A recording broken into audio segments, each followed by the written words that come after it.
చేపట్టి నాటి ఆర్థిక పరిస్థితిని చక్కదిద్దారు. మన గౌరవ ముఖ్యమంత్రి గారు నేడు 2024లో 4వసారి ముఖ్యమంత్రిగా బాధ్యతలు చేపట్టినప్పుడు కూడా అలాంటి పరిస్థితే పునరావృతమైంది. గత పాలకులు జీతాలు కూడా సకాలంలో చెల్లించలేని స్థాయికి రాష్ట్ర ఆర్థిక పరిస్థితిని దిగజార్చారు. రాష్ట్రంలో అన్ని అభివృద్ధి కార్యకలాపాలు నిలిచిపోవడంతో రాష్ట్ర ఆర్థిక వ్యవస్థ కుప్పకూలింది. ఇలాంటి పరిస్థితుల్లో బడ్జెట్ ప్రవేశపెట్టడం క్లిష్టతరమైంది. కౌటిల్యుడు అర్థశాస్త్రంలో చెప్పినట్టు సామాన్యుల సంతోషమే రాజు సంతోషం, వారి సంక్షేమమే ఆయన సంక్షేమం. రాజు తన వ్యక్తిగత ప్రయోజనాలు సంక్షేమం గురించి ఎన్నడూ ఆలోచించకూడదు. ప్రజల ఆనందంలోనే తన ఆనందాన్ని పొందడానికి ఎల్లప్పుడూ ప్రయత్నించాలి. నందరాజ వంశపు దుర్మార్గపు పాలన తర్వాత సుసంపన్నమైన మరియు న్యాయపాలనను స్థాపించడంలో చంద్రగుప్త మౌర్యుడికి కౌటిల్యుడి మార్గదర్శకం వహించినట్లే గత ప్రభుత్వ పాలనలోని విధ్వంసకర విధానాల తర్వాత గౌరవనీయ ముఖ్యమంత్రి గారు పారదర్శక, సంక్షేమం మరియు శాంతి భద్రతలతో కూడిన పాలనతో ప్రగతి పథం వైపు నడిపిస్తున్నారు. మన రాష్ట్ర పునర్నిర్మాణం కోసం ముఖ్యమంత్రి గారు నిరంతరం శ్రమిస్తున్నారు. మన రాష్ట్రంలో లభ్యమవుతున్న మౌలిక సదుపాయాల అవసరాలను బేరీజు వేసి కొత్త ఆర్థిక వృద్ధి అంశాలను గుర్తించి కొత్త విధి విధానాలతో రాష్ట్ర పురోగమనానికి కావలసిన విధానాన్ని సంస్కరణలను తీసుకువచ్చారు. గౌరవ ముఖ్యమంత్రి శ్రీ నారా చంద్రబాబు నాయుడు గారు మన రాష్ట్రాభివృద్ధి కోసం 1990వ దశకంలోనే విజన్ 2020 డాక్యుమెంట్ను రూపొందించారు.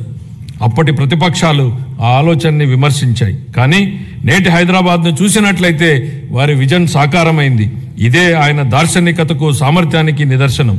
మళ్ళీ 2024లో మరొక గొప్ప విజన్ను దిశానిర్దేశం చేస్తూ గౌరవ ముఖ్యమంత్రి గారు స్వర్ణాంధ్ర 2047కు శ్రీకారం చుట్టి రాష్ట్రాభివృద్ధికి మార్గనిర్దేశనం చేశారు. 15% పైగా రాష్ట్ర స్థూల దేశీయ ఉత్పత్తి వృద్ధి రేటును స్థిరంగా సాధించడం, తలసరి ఆదాయాన్ని పెంచడం, పేదరికాన్ని రూపుమాపడం ద్వారా అభివృద్ధి ఫలాలను అత్యంత అణగారిన వర్గాలకు అందించడమే దీని లక్ష్యం.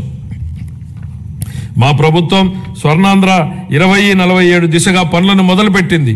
ఇందులో భాగంగా పాత విధానాల్లోని లోపాలను సరిచేస్తూ నూతన ఇసుక విధానం, ఎక్సైజ్ విధానం, ఆంధ్రప్రదేశ్ పారిశ్రామిక అభివృద్ధి విధానం లాంటి ఎన్నో విధానాలను తీసుకొచ్చింది. అప్పులు చేయడమే తప్ప అప్పులు తీర్చడాన్ని మరిచిన గత ప్రభుత్వం తప్పుడు విధానాలను సరిచేస్తున్నాం. ప్రభుత్వం కాంట్రాక్టర్లను బ్లాక్ లిస్టులో పెట్టడం చూశాం. కానీ గత పాలకుల విధానాల వల్ల ఆంధ్రప్రదేశ్ ప్రభుత్వాన్నే కాంట్రాక్టర్లు బ్లాక్ లిస్టులో పెట్టి పనులు చేయడానికి ముందుకు రాని పరిస్థితి ఏర్పడింది. ఈ పరిస్థితి నుంచి రాష్ట్రాన్ని తప్పించాం. 24 నుండి రాష్ట్ర ఆర్థిక వ్యవహారాలను సమర్థవంతంగా నిర్వహించడం ద్వారా రాష్ట్ర ప్రభుత్వాన్ని గాడిలో పెడుతున్న విధి విధానాలను ముచ్చుకు కొన్ని తెలియజేస్తున్నాను. జూన్ 12, 2020 నాటికి ఉన్న 23,556 కోట్ల రూపాయలను, వేల కోట్ల రూపాయల బకాయిలను చెల్లించాం. అధ్యక్ష, గత ప్రభుత్వం 93 కేంద్ర ప్రాయోజిత పథకాలను నిలిపివేసింది. 9,371 కోట్ల రూపాయల బకాయిలను చెల్లించడం ద్వారా 74 పథకాలను మా ప్రభుత్వం పునః ప్రారంభించింది. దీనివల్ల కేంద్రం ప్రభుత్వం నుంచి మన రాష్ట్రానికి మరిన్ని నిధులు అందాయి. నీటిపారుదల, రహదారులు మరియు ఇతర పనులకు సంబంధించి 12,735 కోట్ల రూపాయల బకాయిలను చెల్లించడం వల్ల రాష్ట్ర ఆర్థికాభివృద్ధి పునరుత్తేజితమైంది. పంచాయతీలు మరియు మున్సిపాలిటీలను బలోపేతం చేయడానికి 2,793 కోట్ల రూపాయల ఆర్థిక సంఘం నిధులను మా ప్రభుత్వం చెల్లించింది. ఎన్టీఆర్ భరోసా, ఎన్టీఆర్ వైద్య సేవ మరియు దీపం 2.0 పథకాలకు 31,613 వేల కోట్ల రూపాయల్ని మా ప్రభుత్వం విడుదల చేసింది. మన రాష్ట్ర అభివృద్ధికి ఎన్డీఏ కట్టుబడి ఉంది. గౌరవ ప్రధానమంత్రి శ్రీ నరేంద్ర మోడీ గారి సహకారంతో పోలవరం నీటిపారుదల ప్రాజెక్టు మరియు అమరావతి రాజధాని ప్రాజెక్టులను మా ప్రభుత్వం మళ్లీ పట్టాలెక్కించగలిగింది. 23-24 ఆర్థిక సంవత్సరంలో మూలధన పెట్టుబడుల కోసం కేంద్ర ప్రభుత్వాలు రాష్ట్రాలకు అందించే ప్రత్యేక సహాయంలో అయిన ఖర్చు కేవలం 4,090 కోట్ల రూపాయలు మాత్రమే. 24-25 ఆర్థిక సంవత్సరంలో మన రాష్ట్రానికి గణనీయంగా 7,200 కోట్ల రూపాయల మేర కేటాయింపులు పెరిగాయని గౌరవ సభకు తెలియజేయడానికి ఎంతో సంతోషిస్తున్నాను. మార్చి 31, 2025 నాటికి ఈ కేటాయింపులు మరింత పెరిగే అవకాశం ఉంది. మా ప్రభుత్వం పాలనా పగ్గాలు చేపట్టాక రాష్ట్ర ఆర్థిక వృద్ధి మళ్లీ గాడిలో పడింది. 24-25 ఆర్థిక సంవత్సరం మొదటి ముందస్తు అంచనాల ప్రకారం రాష్ట్ర స్థూల దేశీయ ఉత్పత్తి 12.94% వృద్ధి చెందింది. అన్ని ముఖ్యమైన రంగాలు మరింత బలం పుంజుకున్నాయి. వీటిలో వ్యవసాయం మరియు అనుబంధ రంగాలు 15.86%, పరిశ్రమలు 6.7% వృద్ధిని సాధించగా సేవల రంగం 11.7% వృద్ధిని సాధించగలిగాయి. జూన్ 2024 నుంచి అతి తక్కువ సమయంలోనే మా ప్రభుత్వం మేనిఫెస్టోలో ఇచ్చిన ఈ కింది ప్రధాన హామీలను నెరవేర్చింది. ఎన్టీఆర్ భరోసా పెన్షన్లను నెలకు 4,000 రూపాయలకు పెంచడం జరిగింది. పేదల కోసం 204 అన్నా క్యాంటీన్లను ఏర్పాటు చేయడం జరిగింది. దీపం పథకం ద్వారా ఉచిత సిలిండర్లను ఇవ్వడం జరుగుతోంది. అర్చకులు, ఇమాంలు మరియు మౌజన్లకు గౌరవ వేతనం పెంచడం జరిగింది. 16,347 ఉపాధ్యాయుల నియామక ప్రక్రియకు మా ప్రభుత్వం శ్రీకారం చుట్టింది. అధ్యక్ష, చేసే ప్రతి పనిని ప్రజల ఆమోదంతో చేయాలనేది చంద్రబాబు గారి ఆలోచన. నేడు, రేపు మరియు మర్నాడు ప్రజలను ఒప్పించి ముందుకు సాగాలి. ప్రజాస్వామ్యంలో ఇది నిరంతర ప్రక్రియ. We have to convince people today, tomorrow and day after tomorrow continuously in democracy అనేది ముఖ్యమంత్రి గారు పదే పదే చెప్తుంటారు.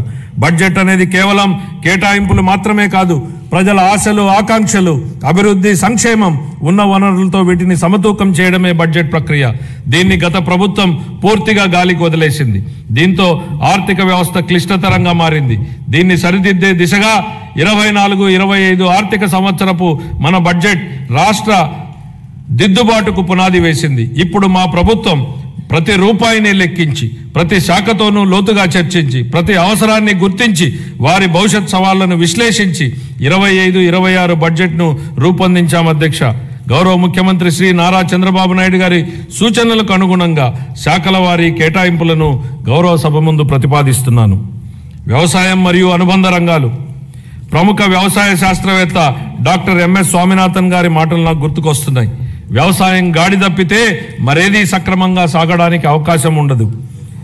మన రాష్ట్ర వ్యవసాయ రంగం 62% జనాభాకు ఆసరాగా ఉంటూ మన ఆర్థిక వ్యవస్థకు వెన్నెముకగా నిలుస్తోందన్నది వాస్తవం. వ్యవసాయ రంగం ఎంతో ప్రాముఖ్యతను కలిగి ఉన్నప్పటికీ ఈ రంగానికి సంబంధించి అనేక కీలక పథకాలను అమలు చేయడంలో గత ప్రభుత్వం పూర్తిగా విఫలమైంది. వివిధ వ్యవసాయ పథకాల కింద చెల్లించవలసిన 5,510 కోట్ల రూపాయల బకాయిలను గత ప్రభుత్వం చెల్లించలేదు. వీటిలో 693 కోట్ల రూపాయల బకాయిలను మా ప్రభుత్వం చెల్లించింది. రాష్ట్రీయ కృషి వికాస్ యోజన కింద చేపట్టే డ్రిప్ ఇరిగేషన్ పథకాన్ని గత కొన్ని సంవత్సరాలుగా అమలు చేయలేదు. అసలు డ్రిప్ ఇరిగేషన్ ప్రాజెక్టుకు ఉన్న ప్రాధాన్యత గత పాలకులకు ఏం తెలుసు అధ్యక్ష? డ్రిప్ ఇరిగేషన్ అనేది ఈ దేశంలో లేని రోజుల్లో దాని ప్రాధాన్యతను గుర్తించిన నాయకుడిని చూశాం. దేశమంతటా డ్రిప్ ఇరిగేషన్ ఉన్న ఈ రోజుల్లో దాన్ని నిర్లక్ష్యం చేసిన గత పాలకుడిని చూశాం. ఈ సందర్భంగా డ్రిప్ ఇరిగేషన్ ఈ దేశంలోకి తొలి అడుగు ఎలా పెట్టిందనేది ఈ తరానికి తెలియజెప్పాల్సింది అధ్యక్ష. డ్రిప్ ఇరిగేషన్ గురించి ఎవరూ ఆలోచన చేయని 90వ దశకంలో ఇజ్రాయెల్ టెక్నాలజీని రాష్ట్రానికి తేవాలన్నారు చంద్రబాబు నాయుడు గారు. అధ్యయనానికి ఇజ్రాయెల్కి వెళ్లిన కమిటీలో నేను సభ్యుడిగా ఉన్నాను అధ్యక్ష. 3 IAS అధికారులను నన్ను సభ్యుడిగా ఆ కమిటీలో నియమించారు. నాటి ఉమ్మడి రాష్ట్ర ముఖ్యమంత్రి చంద్రబాబు గారి సూచనల మేరకు దాన్ని అధ్యయనం చేసి అందించిన నివేదిక ఆధారంగా దేశంలోనే తొలిసారిగా ఉమ్మడి రాష్ట్రంలో డ్రిప్ ఇరిగేషన్ పైలట్ ప్రాజెక్టు ప్రారంభించారు. దీనిపై నాటి కాంగ్రెస్ పార్టీ అవహేళన చేసింది. ఆ తర్వాత డ్రిప్ ఇరిగేషన్ పై జాతీయ స్థాయిలో వేసిన టాస్క్ ఫోర్స్ కు ఆయనే నేతృత్వం వహించారు. ఇవాళ డ్రిప్ లేని రాష్ట్రం లేదు, డ్రిప్ లేని పొలం లేదు. What Chandrababu Naidu thinks today the nation thinks tomorrow అనడానికి ఇంతకన్నా ఏ నిదర్శనం కావాలని అడుగుతున్నా అధ్యక్ష. ఇలాంటి డ్రిప్ ఇరిగేషన్ ను గత ప్రభుత్వం పూర్తిగా నిర్లక్ష్యం చేసింది. కేంద్ర ప్రభుత్వం డ్రిప్ ఇరిగేషన్ పథకం కోసం విడుదల చేసిన 616 కోట్ల రూపాయలను దారి మళ్లించింది. మా ప్రభుత్వం ఏర్పడిన తర్వాత డ్రిప్ ఇరిగేషన్ కోసం 176 కోట్లను విడుదల చేసి అదనంగా 85,000 హెక్టార్లను డ్రిప్ ఇరిగేషన్ కింద తీసుకురావడానికి మా ప్రభుత్వం అనుమతులు ఇచ్చింది.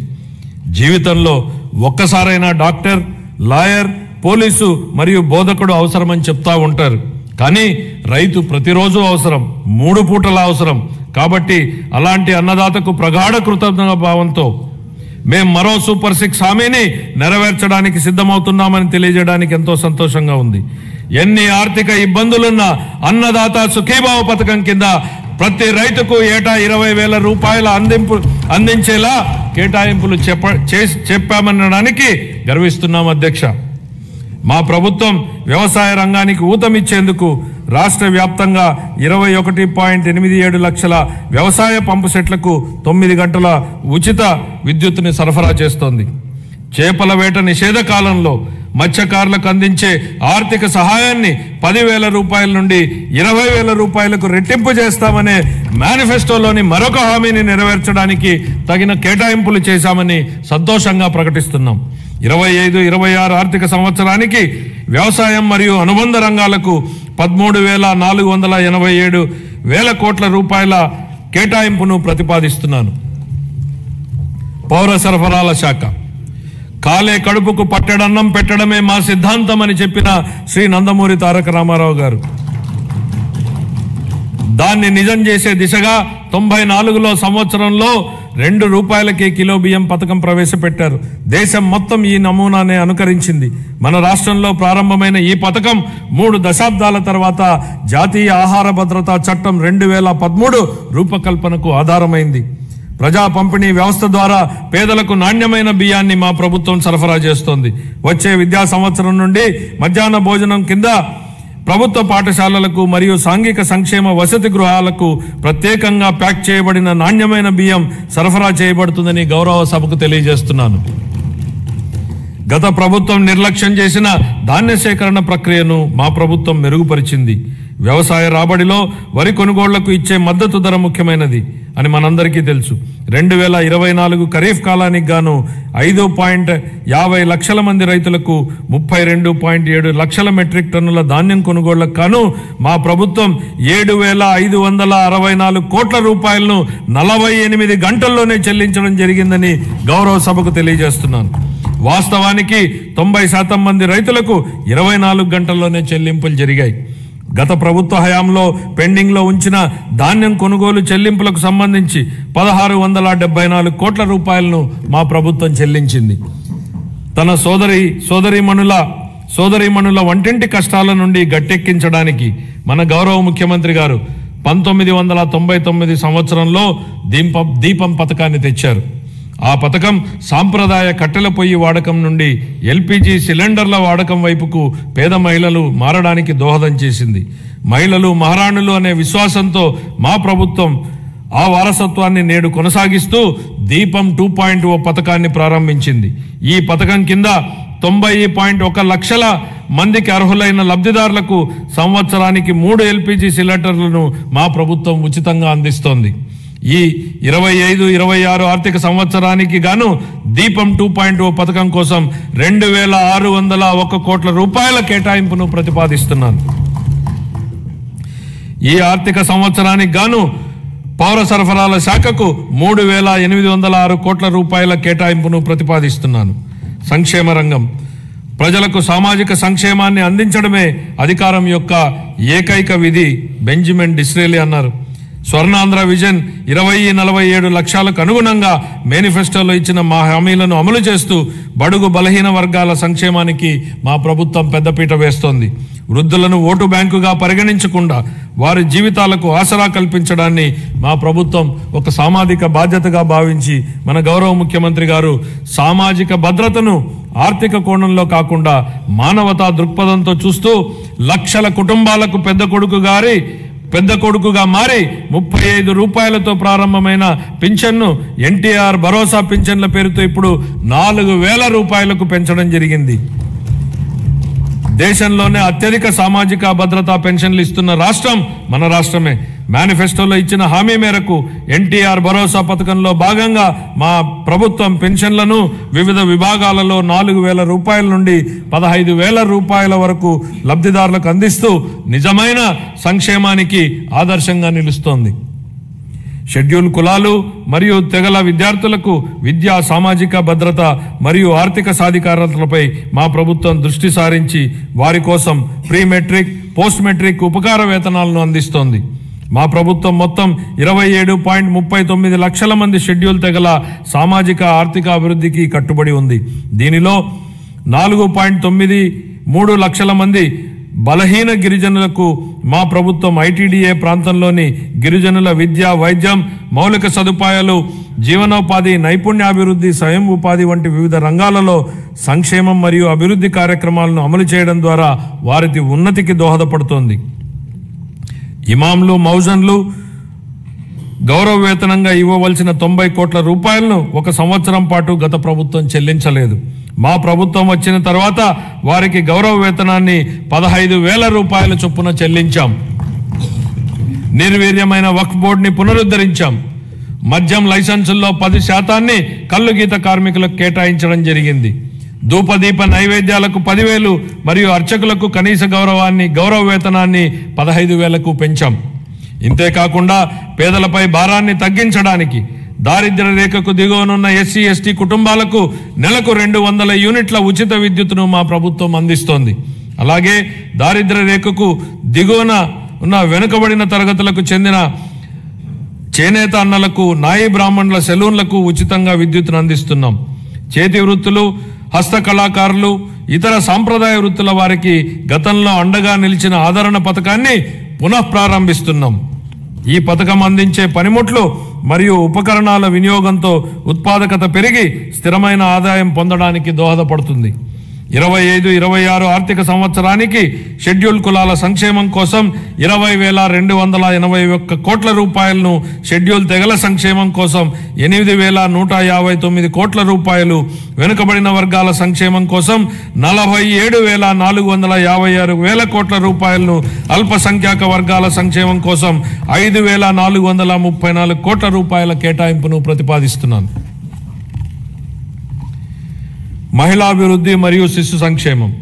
అసంబద్ధ సామాజిక కట్టుబాట్లను ధిక్కరించి భారతదేశంలో తొలి మహిళా ఉపాధ్యాయులుగా గుర్తింపు పొందిన శ్రీమతి సావిత్రిబాయి పూలే ఈ విధంగా అన్నారు: ఒక మహిళకు సాధికారత కల్పిస్తే మొత్తం సమాజాన్నే ఉద్ధరించినట్లవుతుంది. మా నాయకుడు గౌరవ ముఖ్యమంత్రి శ్రీ నారా చంద్రబాబు నాయుడు గారు ఈ సిద్ధాంతాన్ని దృఢంగా విశ్వసించి స్వయం సహాయక సంఘాల ద్వారా మహిళలకు సాధికారత కల్పించిన మొదటి వ్యక్తి. వంటగదికే పరిమితమైన మహిళలు స్వయం సహాయక సంఘాల ద్వారా సామాజిక ఉద్యమంలో భాగస్వాములయ్యారు. మన రాష్ట్రం స్వయం సహాయక సంఘాల ఉద్యమానికి పర్యాయపదంగా దేశానికి ఆదర్శంగా నిలిచింది. నేడు మన రాష్ట్రంలో 10 లక్షలకు పైగా స్వయం సహాయక సంఘాలు పనిచేస్తూ రాష్ట్ర ఆర్థిక కార్యకలాపాలలో ప్రముఖ పాత్ర పోషిస్తున్నాయి. స్వయం సహాయక సంఘాల ద్వారా సాధించిన ఈ సాధికారత ఎంతగా ఉందంటే రాష్ట్ర సంక్షేమ విధానాలను మరియు రాజకీయాలను ప్రభావితం చేసే శక్తిగా డ్వాక్రా వ్యవస్థ రూపొందింది.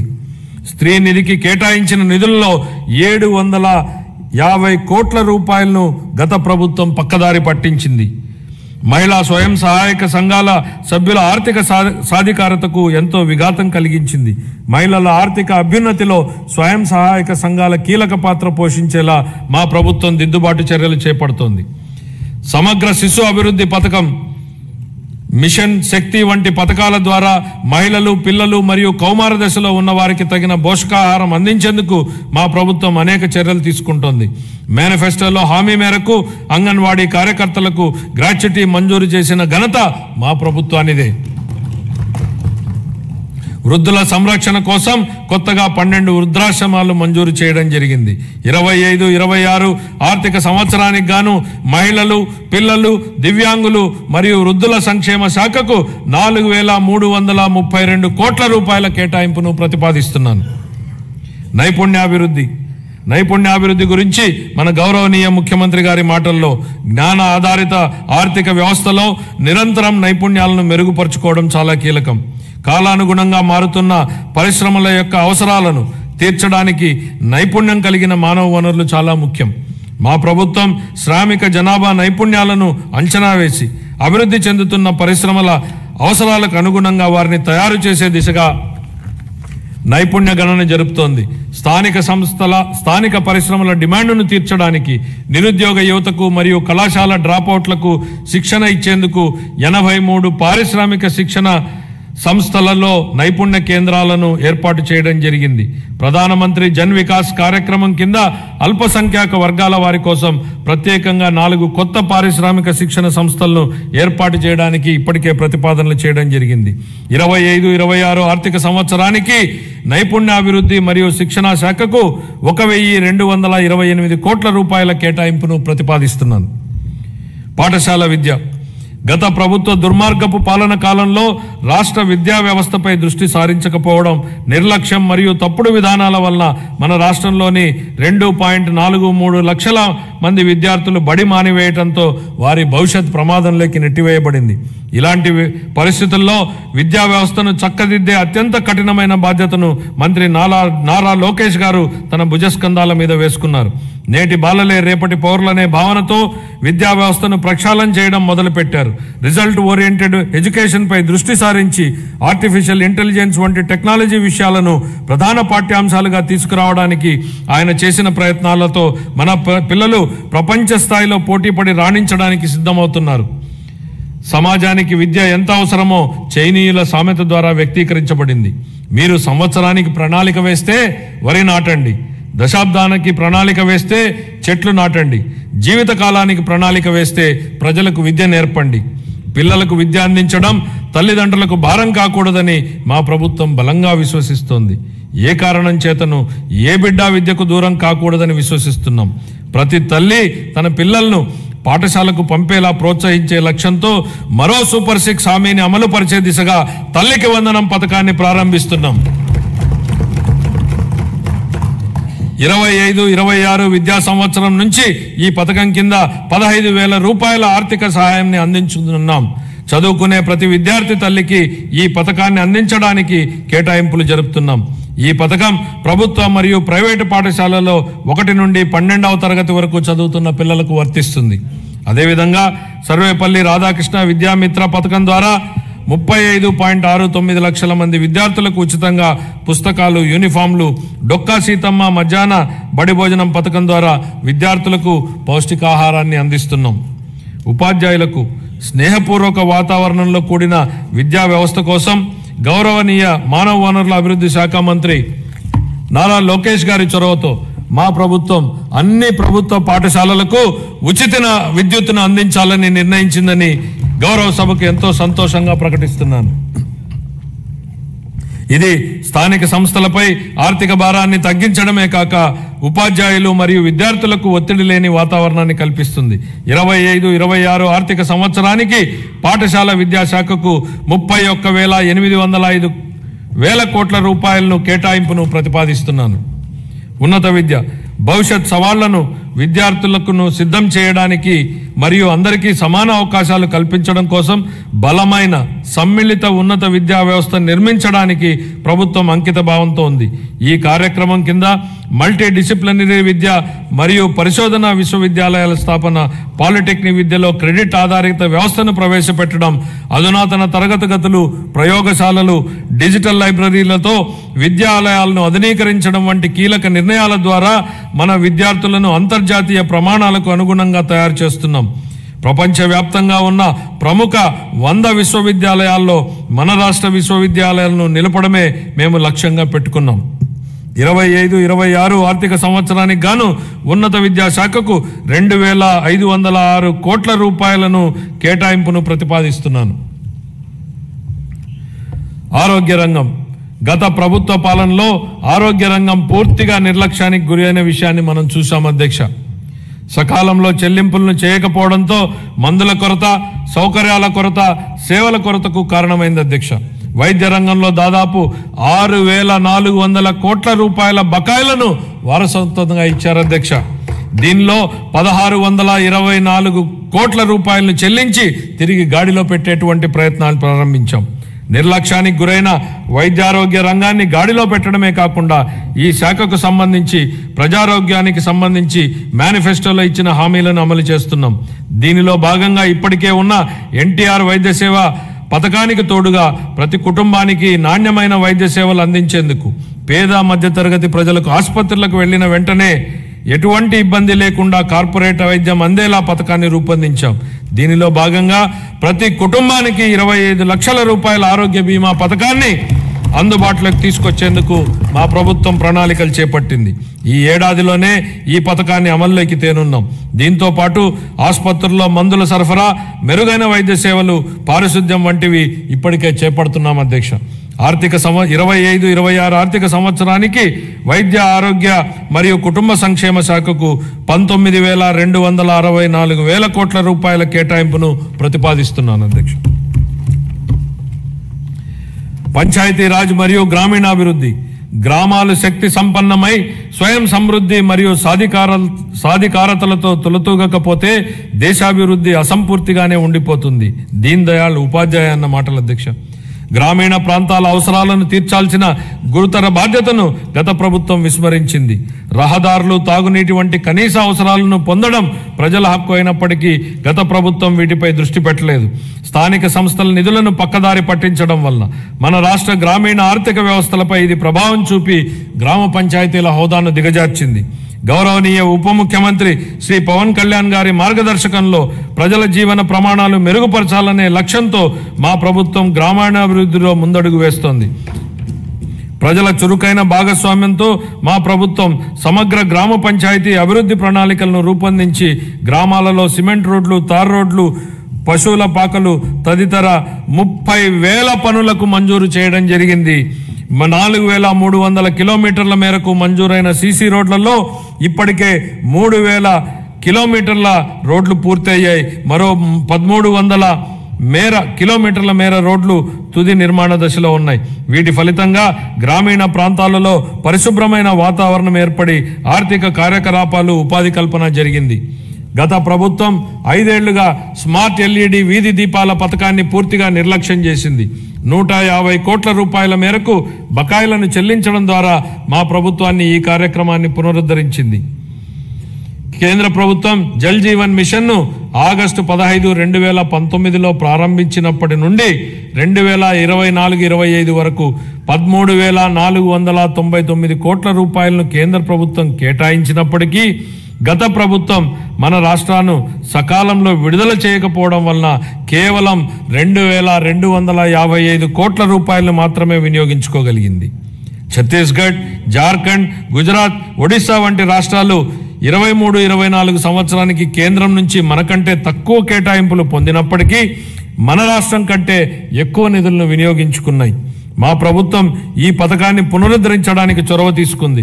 మా ప్రభుత్వ అభ్యర్థన మేరకు ఈ పథకం గడువును 2028 వరకు పొడిగించిన కేంద్ర ప్రభుత్వానికి ఈ గౌరవ సభ ద్వారా ధన్యవాదాలు తెలియజేస్తున్నాను. దీనిలో భాగంగా సుస్థిర ఉపరితల నీటి రిజర్వాయర్ల నుండి 95.44 లక్షల గ్రామీణ గృహాలకు నీరు అందించాలని మా ప్రభుత్వం లక్ష్యంగా పెట్టుకుంది.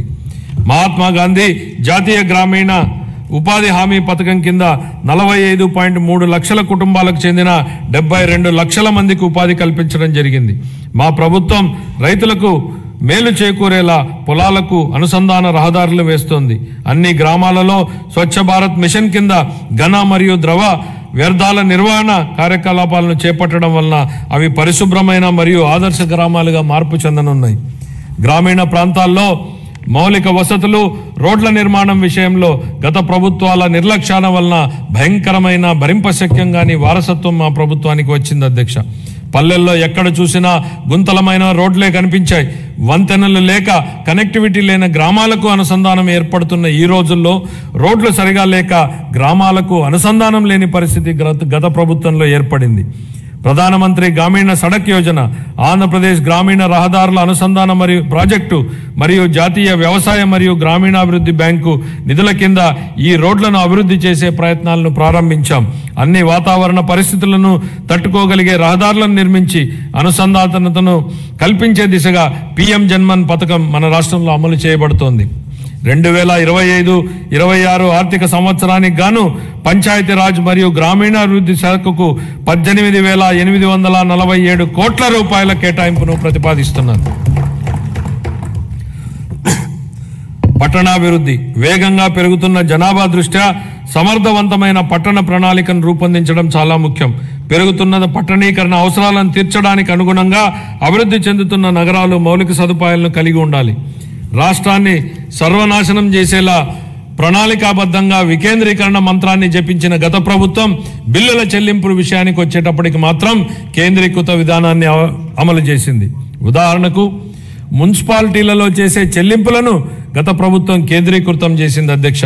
దీని ద్వారా స్థానిక స్వపరిపాలన స్ఫూర్తికి గత ప్రభుత్వం పాతరేసింది. మారుమూల మున్సిపాలిటీలో ఓ చిన్న మురుగునీటి కాలువ నిర్మాణానికి సంబంధించిన బిల్లులు సైతం రాష్ట్ర సచివాలయంలోని ఆర్థిక శాఖ కార్యదర్శి చెల్లింపులు జరిపే విధానాన్ని అమలు చేసింది. కేంద్రీకృత చెల్లింపుల విధానం నుంచి మున్సిపాలిటీలకు ఆర్థిక స్వేచ్ఛను కల్పించాలన్న గౌరవ ముఖ్యమంత్రి గారి ఆలోచనలకు అనుగుణంగా ఏప్రిల్ 1, 2025 నుండి మున్సిపాలిటీల బిల్లుల చెల్లింపును కేంద్రీకృత విధానం నుంచి వేరు చేసి బిల్లులు చెల్లించే అధికారాన్ని మున్సిపాలిటీలకే ఇస్తున్నాం. స్థానిక సంస్థలకు ఆర్థిక స్వేచ్ఛను కల్పించడం, వాటి పనితీరు మెరుగుపరచడానికి ఇదొక విప్లవాత్మక నిర్ణయం. ప్రజా రాజధాని అమరావతి. అసంబద్ధ రాష్ట్ర విభజన కారణంగా రాజధానిని కోల్పోయిన మన రాష్ట్రానికి అమరావతిని ప్రజా రాజధానిగా ఏర్పాటు చేసుకున్నాం. దీనికి ఆనాడు ఆమోదం తెలిపి అధికారంలోనికి రాగానే మాట మార్చారు. మాట మార్చడమే కాకుండా అమరావతి విధ్వంసానికి నడం బిగించారు. నాటి ప్రభుత్వ అరాచక విధానాలపై అమరావతి రైతులు పోరుబాటును ఎంచుకోవడం, తమని తాను కాపాడుకుంటూ ఈ రాష్ట్ర రాజధానిని కూడా కాపాడుకునేలా అమరావతి రైతులు చేసిన పోరాటాన్ని ఈ సందర్భంగా గుర్తు చేస్తున్నా అధ్యక్ష. తిరిగి రాష్ట్ర ప్రజల ఆకాంక్షలకు అనుగుణంగా రాజధాని పనులను పెద్ద ఎత్తున చేపట్టేందుకు సిద్ధంగా ఉన్నామని చెప్పడానికి సంతోషిస్తున్నాను అధ్యక్ష. రాజధాని అనేది ఓ ప్రాంతం కోసం కాదు, రాష్ట్ర అభివృద్ధి కోసం దోహదం చేసే గ్రోత్ ఇంజన్గా అమరావతిని తీర్చిదిద్దాలనేదే మా ప్రభుత్వ లక్ష్యం. మహారాష్ట్ర అభివృద్ధికి ముంబై ఎంత కీలకమో, తెలంగాణ అభివృద్ధికి హైదరాబాద్ ఎంత ముఖ్యమో, మన రాష్ట్ర ఆర్థిక వ్యవస్థను ముందుకు తీసుకెళ్లడానికి అమరావతి నిర్మాణం కూడా అంతే అవసరం. గౌరవనీయ ప్రధానమంత్రి శ్రీ నరేంద్ర మోడీ గారి సహకారంతో ప్రపంచ స్థాయి మౌలిక సదుపాయాలు, పెట్టుబడులు మరియు ఉపాధి అవకాశాలను కల్పించడం ద్వారా అమరావతిని ముంబై మరియు హైదరాబాద్లతో సరితూగే ఆర్థిక శక్తిగా అభివృద్ధి చేయడానికి మా ప్రభుత్వం కృషి చేస్తోంది. అమరావతిని విధ్వంసం చేసేందుకు నాటి పాలకులు చెప్పిన మాటలను ఈ సందర్భంగా గుర్తు చేయాలనుకుంటున్న అధ్యక్ష. రాజధాని నిర్మాణం కోసం అంత డబ్బులు ఇవ్వలేం కాబట్టే 3 రాజధానులు ఏర్పాటు అన్నారు. ఇవాళ మేం రాజధాని పనుల నిర్మాణం కోసం బడ్జెట్ నుంచి ₹1 కూడా కేటాయించలేదు అధ్యక్ష. కానీ రాజధాని పనులు ప్రారంభం కాబోతున్నాయి. మా ముఖ్యమంత్రి గారు చెప్పిన విధంగా అమరావతి సెల్ఫ్ సస్టైనబుల్ ప్రాజెక్ట్ అని నిరూపితమైంది. తనకు తానే ఆర్థిక వనరులు సంపాదించుకునే ప్రాజెక్టు అమరావతి అని కళ్ల ముందు కనపడుతోంది. ప్రపంచ బ్యాంకు, ఆసియా అభివృద్ధి బ్యాంకు మరియు హడ్కో వంటి ఆర్థిక సంస్థల సహకారంతో కేంద్ర ప్రభుత్వం ద్వారా అమరావతి నిధులు సమకూర్చుకునే ఏర్పాటును మా ప్రభుత్వం ఏర్పాటు చేసింది. దీంతో బడ్జెట్ సహాయం లేకుండానే స్వీయ పెట్టుబడి వనరులు కలిగిన రాజధాని నగర ప్రాజెక్టుగా అమరావతి మారింది. మా ప్రభుత్వం మున్సిపాలిటీల పరిధిలో చెత్త సేకరణకు వేసిన చెత్త పన్నును రద్దు చేసింది. చెత్త పన్ను ప్రస్తావన వచ్చిన నేపథ్యంలో ఓ విషయాన్ని సభ దృష్టికి తీసుకురాదలిచాను అధ్యక్ష. మీరు ఆనాడు ప్రతిపక్షంలో ఓ మాట అన్నారు. చెత్త మీద వేసిన చెత్త పన్నును ప్రస్తావిస్తూ నాటి పాలకుల మీద మీరు చేసిన వ్యాఖ్యలు పెను ప్రకంపనలు సృష్టించాయి. అది అక్షరాల నిజమని ప్రజలు తమ జూన్ 24 తీర్పు ద్వారా స్పష్టం చేశారు అధ్యక్ష. గత పాలకులు రాష్ట్రానికి అప్పులనే కాదు, చెత్తను కూడా మనకు వారసత్వంగా వదిలేసి వెళ్లారు. రాష్ట్రంలో 83 లక్షల మెట్రిక్ టన్నుల చెత్తను ఎత్తకుండా వదిలి వెళ్లిపోయింది గత ప్రభుత్వం. కూటమి ప్రభుత్వం చెత్త పన్నుని రద్దు చేయడమే కాకుండా మళ్లీ స్వచ్ఛాంధ్ర దిశగా పనిచేస్తోంది అధ్యక్ష. పట్టణ పేదలకు రాయితీపై ఆహారాన్ని అందించే 204 అన్నా క్యాంటీన్లను ఇప్పటికే ప్రారంభించడం జరిగింది. 25-26 ఆర్థిక సంవత్సరానికి పురపాలక మరియు పట్టణాభివృద్ధి శాఖకు 13,862 వేల కోట్ల రూపాయలను కేటాయింపును ప్రతిపాదిస్తున్నాను అధ్యక్ష. గృహ నిర్మాణ పథకాల కింద 4,737 కోట్ల రూపాయలను గత ప్రభుత్వం చెల్లించకపోవడం వల్ల 4 లక్షల మంది లబ్ధిదారులు నష్టపోయారు. గృహ నిర్మాణానికి షెడ్యూల్డ్ కులాల వారికి అదనంగా 50,000 రూపాయలు మరియు షెడ్యూల్ తెగల వారికి అదనంగా 75,000 రూపాయలు ఆర్థిక సహాయం అందించాలని మా ప్రభుత్వం నిర్ణయించింది. మేనిఫెస్టోలో ఇచ్చిన హామీల మేరకు మా ప్రభుత్వం గత 7 నెలల్లో అసంపూర్తిగా ఉన్న 1,15,000 బలహీన వర్గాలకు చెందిన వారి ఇళ్లను పూర్తి చేయడం జరిగింది. ప్రస్తుతం కొనసాగుతున్న ప్రధానమంత్రి ఆవాస్ యోజన పథకాల కింద 26 మార్చి నాటికి 7 లక్షలకు పైగా ఇళ్లను పూర్తి చేయాలని మా ప్రభుత్వం ప్రతిపాదిస్తోంది. అలాగే జూన్ 25 నాటికి 2 లక్షల ఇళ్లను ఆంధ్రప్రదేశ్ టౌన్షిప్ మరియు ఇన్ఫ్రాస్ట్రక్చర్ కార్పొరేషన్ ఏపీ డిడ్కో ద్వారా అందించనున్నాం. 25-26 ఆర్థిక సంవత్సరానికి గాను గృహ నిర్మాణ శాఖకు 6,318 కోట్ల రూపాయల కేటాయింపును ప్రతిపాదిస్తున్నాను. జలవనరులు కరువు రహిత ఆంధ్రప్రదేశ్ దిశగా ఈ భూమిపై ఏదైనా అద్భుతం ఉందంటే అది నీరే అన్న లోరెన్ ఐస్లీ అమెరికన్ ఆంథ్రోపాలజిస్ట్ మాటలు గుర్తు చేసుకుంటున్నాం అధ్యక్ష. ఈ మాట నీటి ప్రాధాన్యతను వివరిస్తుంది అధ్యక్ష. సాగునీటి రంగాన్ని గత ప్రభుత్వం పూర్తిగా నిర్లక్ష్యం చేసింది. ఈ రంగాన్ని విధ్వంసం చేసింది. నీటి కోసం ఎదురు చూసే రాయలసీమ ఉత్తరాంధ్ర రైతులను నట్టేట ముంచింది. జీవనాడి లాంటి పోలవరం ప్రాజెక్టు మొదలుకుని పల్లెల్లో పిల్ల కాలువల నిర్వహణను కూడా సరిగ్గా పట్టించుకోకుండా వదిలేసింది. నిర్లక్ష్యం వల్ల గత ప్రభుత్వం హయాంలో కొట్టుకుపోయిన డ్యాంలని చూశాం. వాటి వైపు కన్నెత్తి చూడని పాలకుడిని చూశాం. మరోవైపు తుంగభద్ర డ్యాంలో గేట్లు కొట్టుకుపోతే తెల్లారక ముందే పొరుగు రాష్ట్రానికి పరుగులు పెట్టించిన నేటి పాలకుడిని చూస్తున్నాం. ఇది మాకున్నటువంటి చిత్తశుద్ధి. గరిష్ట స్థాయిలో 10,000 కోట్ల రూపాయలకు పైగా బిల్లుల బకాయిలు ఉండడంతో అన్ని సాగునీటి ప్రాజెక్టుల పురోగతి కుంటుపడింది. తమ కక్ష సాధింపు రాజకీయాలలో భాగంగా గత ప్రభుత్వం దీర్ఘకాలంగా నిలిపివేసిన నీరు చెట్టు బిల్లులు సైతం ఇందులో ఉన్నాయి. 4,600 కోట్ల రూపాయల బకాయిలను చెల్లించి మా ప్రభుత్వం నిలిచిపోయిన ప్రాజెక్టులను పునరుద్ధరించింది. మిగిలిన బిల్లులను కూడా త్వరలోనే చెల్లించనున్నాం.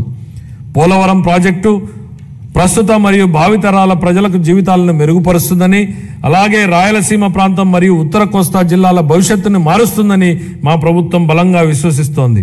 భవిష్యత్తును తీర్చిదిద్ది వ్యవసాయాన్ని పరిరక్షించి మన రాష్ట్రాన్ని నీటి భద్రత గల కరువు రహిత రాష్ట్రంగా మార్చే శక్తి ఈ ప్రాజెక్టుకు ఉంది.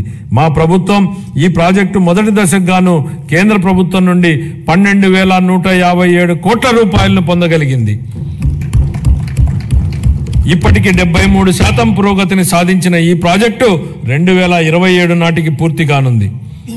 గోదావరి జలాలు ఏటా 2,000 టీఎంసీల నీరు సముద్ర పాలవుతున్న పరిస్థితి ఓవైపు, నీరు లేక ఎడారిగా మారుతున్న రాయలసీమ ప్రాంతం మరోవైపు. వృధాగవుతున్న నీటిని సద్వినియోగం చేసుకుంటూ ఆంధ్రప్రదేశ్ను కరువు రహిత రాష్ట్రంగా మారుస్తూ రైతుల జీవితాలలో వెలుగు నింపే దిశగా బృహత్తరమైన పోలవరం బనకచెర్ల నదుల అనుసంధాన ప్రాజెక్టును మన గౌరవ ముఖ్యమంత్రి గారు శ్రీకారం చుట్టారు. దీనికోసం ప్రణాళికలు రూపొందించే ప్రక్రియ ప్రారంభమైంది. ఈ బృహత్తరమైన ప్రాజెక్టుకు అవసరమయ్యే 1,000 కోట్ల రూపాయలను సమకూర్చుకోవడానికి ఉన్న అన్ని అవకాశాలను గౌరవ ముఖ్యమంత్రి గారు అన్వేషిస్తున్నారు. దీనిలో భాగంగా గోదావరి నది నుండి 2,000 టీఎంసీల వరద నీటిని మళ్లించడం ద్వారా ఈ ప్రాజెక్టు సాకారం కావాలని, చంద్రబాబు గారి కలలు నిజమవ్వాలని మనం అందరం కోరుకుందాం. పెండింగ్ బిల్లుల చెల్లింపుతో పాటు సుపరిపాలన అందించడం వలన పలు ప్రాజెక్టుల పురోగతి మళ్లీ పట్టాలెక్కింది. వీటిలో హంద్రీనీవా సుజల స్రవంతి ప్రాజెక్టు వెడల్పు చేసే పనులు ఇప్పటికే ప్రారంభమయ్యాయి. పూల సుబ్బయ్య వెలుగొండ ప్రాజెక్టు, చింతలపూడి ఎత్తిపోతల పథకం స్టేజ్ 2లోని బొడ్డేపల్లి రాజగోపాలరావు వంశధార ఫేజ్ 2 పనులు వివిధ దశల్లో ఉన్నాయి. 25-26 ఆర్థిక సంవత్సరానికి జలవనరుల శాఖకు 18,019 కోట్ల రూపాయల కేటాయింపును ప్రతిపాదిస్తున్నాను. పరిశ్రమలు మరియు వాణిజ్యం. గత ప్రభుత్వ ఉదాసీన వైఖరి మరియు అసంబద్ధ విధానాల వలన పరిశ్రమలు మూతపడడంతో ప్రజలు ఉద్యోగాలు కోల్పోయి అనేక కుటుంబాలు ఆర్థికంగా చితికిపోయాయి.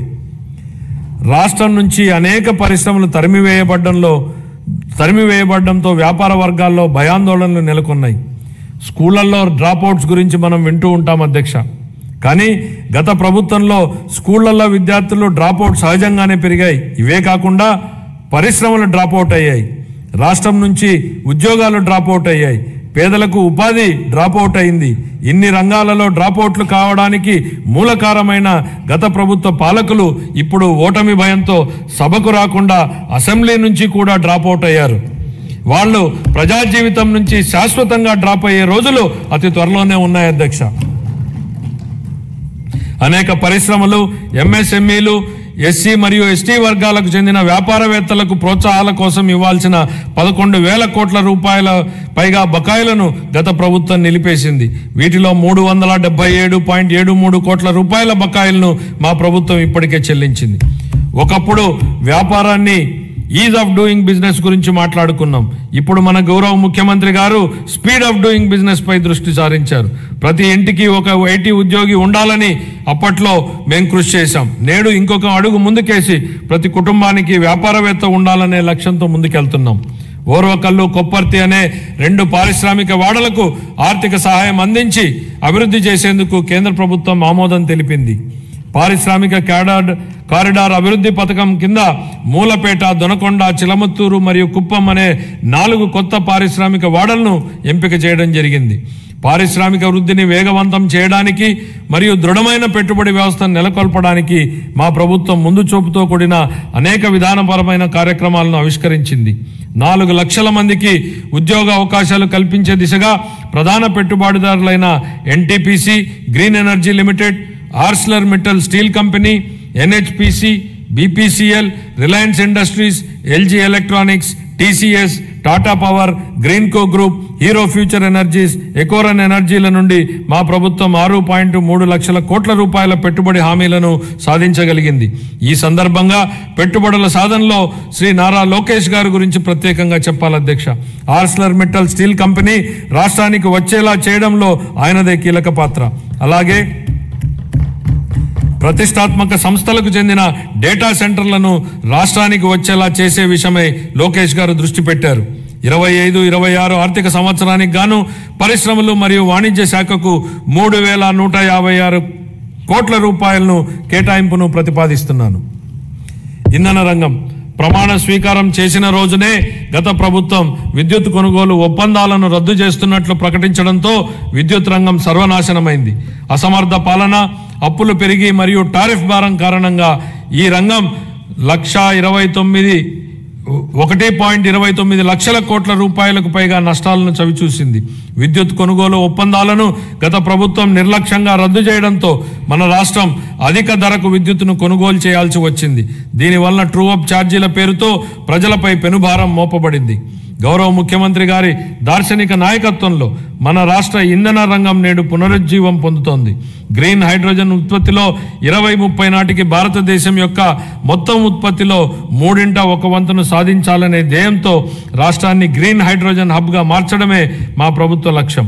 Andhra Pradesh integrated clean energy policy 24 పునరుత్పాదక ఇంధన తయారీ జోన్ల ఏర్పాటు చేయడం ద్వారా ఇంధన రంగంలో పెట్టుబడులను ఆకర్షించి 7.5 లక్షల మందికి ప్రత్యక్ష మరియు పరోక్ష ఉపాధి అవకాశాలను కల్పించే ప్రయత్నాలు జరుగుతున్నాయి. సంవత్సరాలు వెనుకకు మరలింది. రహదారుల పునరుద్ధరణకు చేపట్టినటువంటి పాట్ హోల్ ఫ్రీ ఆంధ్ర గణనీయమైన పురోగతిని సాధించింది. మరమ్మతులు చేపట్టిన 20,059 కిలోమీటర్లలో 17,605 కిలోమీటర్ల మేర రహదారి పనులు కేవలం 3 నెలల వ్యవధిలో పూర్తి చేయడం జరిగింది. అదనంగా జిల్లా ప్రధాన కేంద్రాల నుండి మండల ప్రధాన కేంద్రాల వరకు మరియు వాటిని ఆనుకుని ఉన్న మండల ప్రధాన కేంద్రాల మధ్య 2 వరుసల రహదారి అనుసంధాన పనులు చేపడుతున్నాం. వీటిలో భాగంగా ఆంధ్రప్రదేశ్ మండల అనుసంధాన మరియు గ్రామ అనుసంధాన మెరుగుదల ప్రాజెక్టు మరియు ఆంధ్రప్రదేశ్ రహదారులు మరియు వంతెనల పునర్నిర్మాణ ప్రాజెక్టుల కింద 2,522 కిలోమీటర్ల రహదారి విస్తరణ పనులు మరియు 464 వంతెన పునర్నిర్మాణ పనులు ఉన్నాయి. 25-26 ఆర్థిక సంవత్సరానికి రవాణా రహదారులు మరియు భవనాల శాఖకు 8,785 కోట్ల రూపాయలను కేటాయింపును ప్రతిపాదిస్తున్నాం.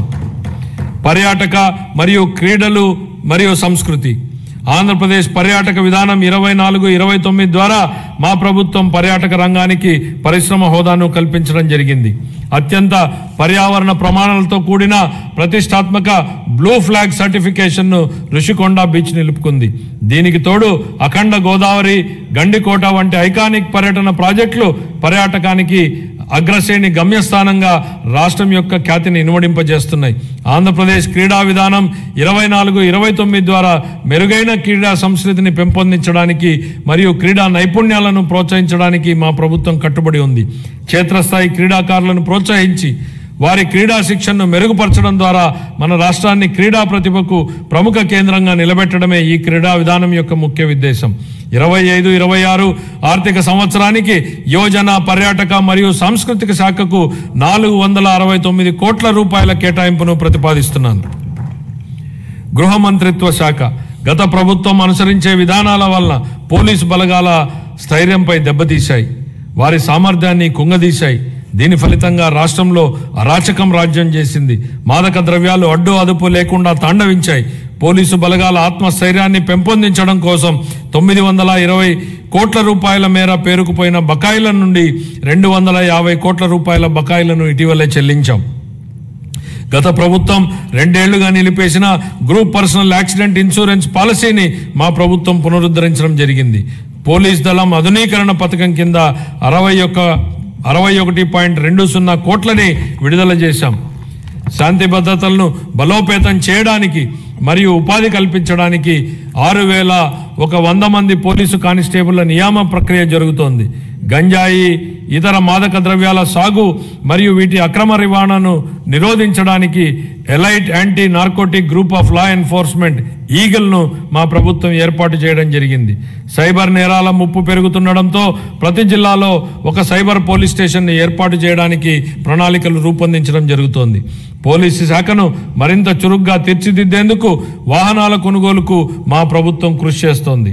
25-26 ఆర్థిక సంవత్సరానికి గృహ మంత్రిత్వ శాఖకు 8,570 కోట్ల రూపాయల కేటాయింపును ప్రతిపాదిస్తున్నాను. రెవెన్యూ శాఖ గత ప్రభుత్వం ఆంధ్రప్రదేశ్ భూ హక్కు చట్టాన్ని సరైన జాగ్రత్తలు తీసుకోకుండా హడావిడిగా తీసుకొచ్చింది. ప్రజల నుండి వచ్చిన తీవ్రమైన ఒత్తిడి మేరకు ఈ చట్టాన్ని రద్దు చేసి భూ యాజమాన్యంపై ప్రజలకు ఉన్న భయాన్ని మా ప్రభుత్వం తొలగించింది. గ్రామ స్థాయిలో భూ సమస్యలను పరిష్కరించడానికి మా ప్రభుత్వం 17,403 గ్రామాలలో రెవెన్యూ సదస్సులను నిర్వహించి ఇప్పటి వరకు 90,315 అర్జీలను పరిష్కరించడం జరిగింది. సుమోటో కుల ధృవీకరణ విధానం ద్వారా రాష్ట్రంలోని అన్ని కుటుంబాలకు కుల ధృవీకరణ పత్రాలను ఆన్లైన్లో అందుబాటులో ఉంచడం జరిగింది. ఫ్రీ హోల్డ్ భూముల పునఃపరిశీలన చేపట్టి పూర్తి చేశాం. రీసర్వే పూర్తయిన 6,688 గ్రామాలలో గ్రామ సభలను జరిపి ఫిర్యాదుల పరిష్కారానికి తాజా ప్రాదేశిక డేటాను నిర్వహించడం జరుగుతోంది. కార్మిక శాఖ దారిద్ర్య రేఖకు దిగువన ఉన్న కుటుంబాల భద్రత కోసం కుటుంబ యజమానికి చంద్రన్న బీమా పథకం అమలుకు సంబంధించిన విధి విధానాలను నిర్ణయించేందుకు వర్కింగ్ కమిటీ ఏర్పాటు చేశాం. గుంటూరు, శ్రీ సిటీ, కర్నూలు, పెనుగొండ, అచ్యుతాపురం, శ్రీకాకుళం మరియు నెల్లూరు జిల్లాలలో ఈఎస్ఐ ఆసుపత్రుల నిర్మాణానికి భూములను గుర్తించడం జరిగింది. తిరుపతిలో ఈఎస్ఐ ఆసుపత్రిని 50 నుండి 100 పడకలకు పెంచడానికి ఆమోదించడం జరిగింది. ఇతర విధానాలు గౌరవ ముఖ్యమంత్రి గారి మార్గదర్శకంలో ఈ కింద ముఖ్య విధానాలను మా ప్రభుత్వం తీసుకొస్తోంది. వైబిలిటీ గ్యాప్ ఫండింగ్ ఆర్థిక శాఖకు సంబంధించి కొన్ని కీలక అంశాలు ప్రస్తావించాలి అధ్యక్ష. బడ్జెట్ అనగానే రూపాయి రాక పోక, కేటాయింపులు, అప్పులు, ఆదాయం, ఖర్చులు, లోటు మిగులు, రెవెన్యూ వ్యయం, మూలధన వ్యయం ఇవి సామాన్యుడికి అర్థం కాని పడికట్టు పదాలు.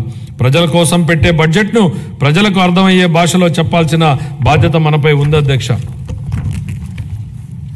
గతంలో ఎన్నడూ లేని విధంగా మూలధన వ్యయం గురించి ఎక్కువ చర్చ జరుగుతోంది అధ్యక్ష. మూలధనం వ్యయం అంటే ఏమిటనేది సామాన్యుడి భాషలో చెప్పాలంటే ఒక రైతు భూమిని కొనడం మూలధన వ్యయం, ఆ భూమిని సాగు చేసుకోవడానికి అవసరమైన బావి తవ్వడం, బోరు వేయడం మూలధన వ్యయం. ఇలా ఆ రైతు పెట్టిన ఆ మూలధన వ్యయం వలన అతని పొలంలో పంటలు పండుతాయి, ఆదాయం వస్తుంది. అలాగే ప్రభుత్వానికి మూలధన వ్యయం ఉంటుంది. సాగునీటి ప్రాజెక్టులు, మౌలిక సదుపాయాల వంటి వాటిపై ఖర్చు చేస్తే అవి తిరిగి ఆదాయాన్ని కల్పిస్తాయి. ఇదే నిజమైన మూలధన వ్యయం లక్ష్యం. ఒక ఉదాహరణ అధ్యక్ష, 1600 కోట్ల రూపాయలను ఖర్చు పెట్టి కట్టిన పట్టిసీమ ప్రాజెక్టు ఈ రాష్ట్ర రైతాంగానికి 5 ఏళ్లలో 44,000 కోట్ల రూపాయలను సంపాదించే అవకాశాన్ని కల్పించింది. ఇది నిజమైన మూలధన వ్యయం, ప్రజలకు ఉపయోగపడే మూలధన వ్యయం. అందుకే మా ప్రభుత్వం దీనికి ఎక్కువ ప్రాధాన్యతనిస్తోంది. 100 కోట్లతో సముద్ర తీరాన ప్యాలెస్లు కట్టుకోవడం, సర్వే రాళ్లపై బొమ్మలకే 650 కోట్ల రూపాయలు తగలేయడం ప్రజలకు ఉపయోగపడే మూలధన వ్యయం కాదు. ఇలాంటివి క్యాపిటల్ ఎక్స్పెండిచర్లా కనిపించే పర్సనల్ ఎక్స్పెండిచర్. ఇది గత ప్రభుత్వ నిర్వాహకం. హంద్రీనీవా లాంటి ప్రాజెక్టులపై మా ప్రభుత్వం డబ్బులు ఖర్చు పెట్టడం మూలధన వ్యయం. ఇది నాటి పాలకులు ఖర్చు పెట్టిన విధానానికి, నేటి పాలకులు ఖర్చు పెడుతున్న విధానానికి ఉన్న వ్యత్యాసం. అదే రూపాయిని ఎవరు ఎలా ఖర్చు పెడుతున్నారనడానికి ఇదే ఉదాహరణ. తక్కువ ఆదాయ వనరులున్న ప్రస్తుత పరిస్థితుల్లో పెద్ద క్యాపిటల్ ఎక్స్పెండిచర్ ప్రాజెక్టులు చేపట్టడానికి వచ్చే ఇబ్బందులను అధిగమించడానికి ప్రణాళికలు రూపొందించాం.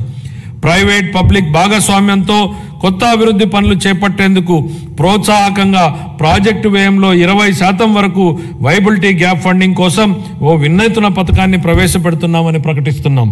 దీనికోసం 2,000 కోట్ల రూపాయల కార్పస్ ఫండ్ను ప్రతిపాదిస్తున్నాం. Real time governance. గత ప్రభుత్వ హయాంలో పారదర్శక మరియు పాలనా సౌలభ్యం కొరబడ్డాయి. గూగుల్, టీసీఎస్, మెటా తదితర సంస్థలతో మా ప్రభుత్వం అవగాహన ఒప్పందాలు కుదుర్చుకుంది. ఆరోగ్య సంరక్షణతో పాటు వివిధ రంగాలలో కృత్రిమ మేధస్సు వినియోగాన్ని వేగవంతం చేయడానికి గూగుల్ సంస్థతో కుదుర్చుకున్న అవగాహన ఒప్పందం రాష్ట్రంలో స్టార్టప్ వ్యవస్థకు మద్దతునిస్తుంది. మెటాతో కుదుర్చుకున్న అవగాహన ఒప్పందం ద్వారా 159 సేవలతో వాట్సాప్ గవర్నెన్స్ను ప్రారంభించడం జరిగింది. వాట్సాప్ గవర్నెన్స్తో వీలైనన్ని ఎక్కువ పౌర సేవలను అనుసంధానం చేసేందుకు మా ప్రభుత్వం ప్రయత్నిస్తోంది. మరో ముఖ్యమైన విషయం అధ్యక్ష, తెలుగు భాషాభివృద్ధి. ఆంధ్ర భోజుడుగా ప్రస్తుతించబడినటువంటి శ్రీకృష్ణదేవరాయల వారి అమూల్యమైన పలుకుల్ని గుర్తు చేసుకుందాం. తెలుగుదేలయన్న దేశంబు తెలుగేను, తెలుగు వల్లబొండ తెలుగుకొండ, ఎల్ల నృపులు గొలవ ఎరుగవే బాసాడి, దేశ భాషలందు తెలుగు లెస్స. గౌరవనీయులైన ముఖ్యమంత్రి గారి మార్గదర్శకంలో వచ్చే ఆర్థిక సంవత్సరంలో వినూత్న ఆలోచనలతో మా ప్రభుత్వం ముందుకు అడుగేస్తుంది. శతాబ్దాల నాటి గొప్ప సాహితీ సాంప్రదాయాన్ని కలిగిన ప్రాచీన తెలుగు భాష ఒకటి. భారతీయ సంస్కృతి, సాహిత్యం మరియు కళలకు తమ రచనల ద్వారా పలువురు తెలుగు కవులు, రచయితలు మరియు పండితులు చేసిన సేవ ఎలాంటిది. మన రాష్ట్ర సంస్కృతి వారసత్వాన్ని కాపాడటంలో మరియు ప్రచారం చేయడంలో తెలుగు భాషకున్న ప్రాముఖ్యతను మా ప్రభుత్వం గుర్తించింది. తెలుగు భాష అభివృద్ధి మరియు ప్రచారం కోసం 10 కోట్ల రూపాయల కేటాయింపును ప్రతిపాదిస్తున్నాను. నవోదయం. అక్రమ మద్యం ఉత్పత్తిని నిర్మూలించడం కోసం 2016 సంవత్సరంలో అమలుపరచబడినటువంటి నవోదయం కార్యక్రమం విజయవంతమైంది. నేడు రాష్ట్రాన్ని అక్రమ మద్యం, మాదక ద్రవ్యాలు మరియు గంజాయి రహిత రాష్ట్రంగా మార్చాలనే ధ్యేయంతో మా ప్రభుత్వం నవోదయం 2.0 కార్యక్రమాన్ని ప్రారంభించింది. ఆల్కహాల్ డీ అడిక్షన్ కోసం పనిచేస్తున్న ప్రసిద్ధ సంస్థలతో కలిసి మా ప్రభుత్వం వ్యసనాల బారి నుండి ప్రజలను, ముఖ్యంగా యువతను రక్షించడానికి అవగాహన కార్యక్రమాలను విస్తృతంగా చేపట్టనుంది. ఈ కార్యక్రమానికి 10 కోట్ల రూపాయల కేటాయింపును ప్రతిపాదిస్తున్నాం.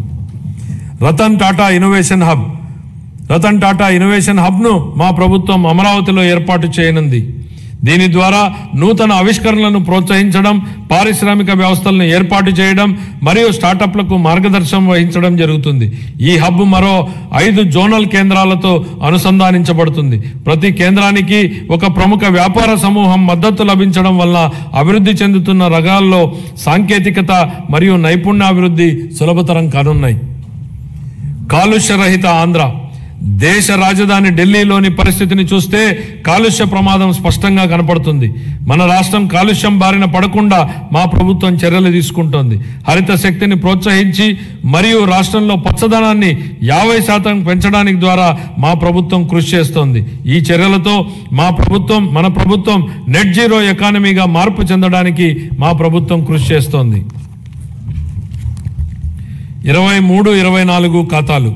ఆంధ్రప్రదేశ్ అకౌంటెంట్ జనరల్ వారు ఖరారు చేసిన ఆర్థిక లెక్కల ప్రకారం 23-24 ఆర్థిక సంవత్సరానికి గాను రెవెన్యూ లోటు 38,682 కోట్ల రూపాయలు మరియు ద్రవ్యలోటు 62,719 కోట్ల రూపాయలుగా చెప్పడం జరిగింది.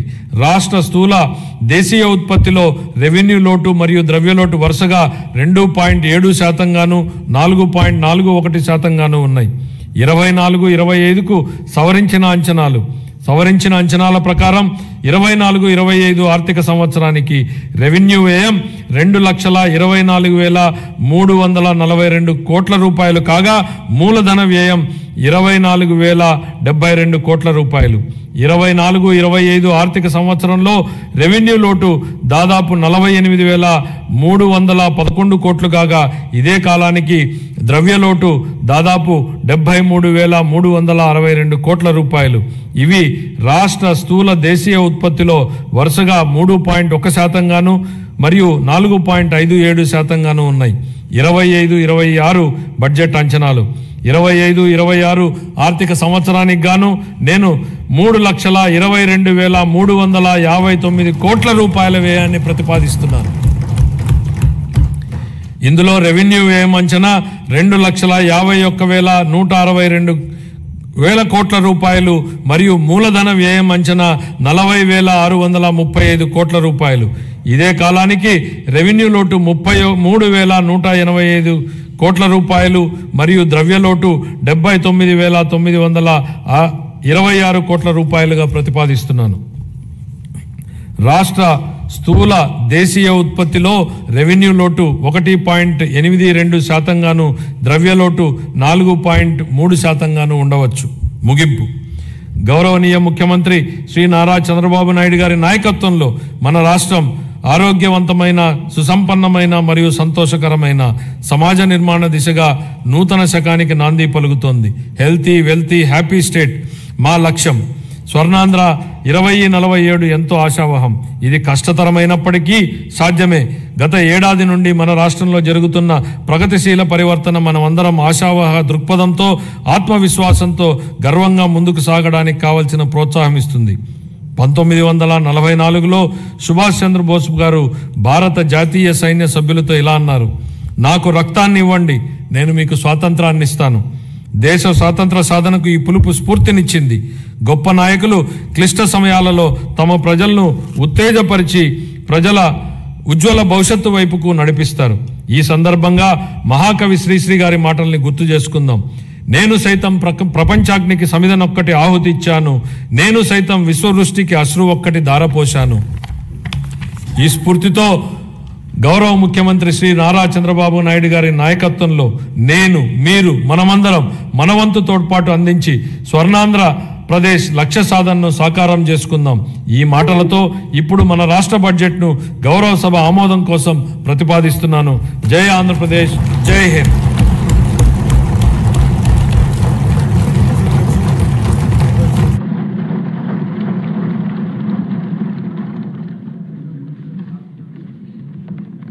థ్యాంక్ యూ ఫైనాన్స్ మినిస్టర్ గారు. విత్ ఇన్ టైం లోడ్ చేశారు. అందరికీ మనమండి 2 minutes. ఈరోజు ఈ బడ్జెట్ గురించి మీరంతా విన్నారు. ఇక్కడ ఎక్కువ మంది కొత్త సభ్యులు ఉన్నారు కాబట్టి 2 సూచనలు ఏంటంటే, దీని మీద మీ అందరికీ పూర్తిగా అవగాహన రావాలి. ఈ కష్టకాలంలో నేను చాలా బడ్జెట్లు చూసాం, చాలామంది సీనియర్ నాయకులు ఉన్నారు, చాలా బడ్జెట్లు చూసాం. ఈ కష్టకాలంలో చంద్రబాబు నాయుడు గారు, పవన్ కళ్యాణ్ గారు ఇద్దరు కలిసి నాయకత్వంలో ఒక మంచి బడ్జెట్ని ప్రవేశపెట్టారు. ఎందుకంటే కష్టకాలంలో మిగతా రోజులు వేరు, నష్టపోయిన రాష్ట్రంలో ఈ బడ్జెట్ గురించి ప్రతి ఒక్కరికి కూడా పూర్తి అవగాహన కావాలి. ఇక 2 రోజులు టైం ఉంది మనకి. రేపు ఎల్లుండి కూడా సెలవు ఇస్తున్నాం. మళ్ళీ మండే వస్తాం మనం. 3 days దీని మీద డిస్కషన్ ఉంటుంది. మీరు ఏదో మాట్లాడడం కోసం కాదు, మీకు అవగాహనతో, పూర్తి అవగాహనతో ఈ సబ్జెక్టు మీద మీరు ఇక్కడ డిస్కస్ చేయాలి. దానికోసం మీరు ప్రయత్నం చేయండి. మనందరం కలిసి నష్టపోయిన రాష్ట్రాన్ని కాపాడడం కోసం ముఖ్యమంత్రి గారికి, ఉప ముఖ్యమంత్రి గారికి మన అందరం కూడా అండగా ఉండి ఈ రాష్ట్రాన్ని కాపాడుకోవాల్సిన బాధ్యత మన అందరి మీద ఉందని మాత్రం మర్చిపోవద్దు.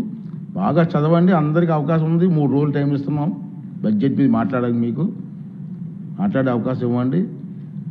గంటల కొద్ది ఉపన్యాసం కాదు, తక్కువ టైంలో ఎక్కువగా అర్థం వచ్చేలా మాట్లాడండి.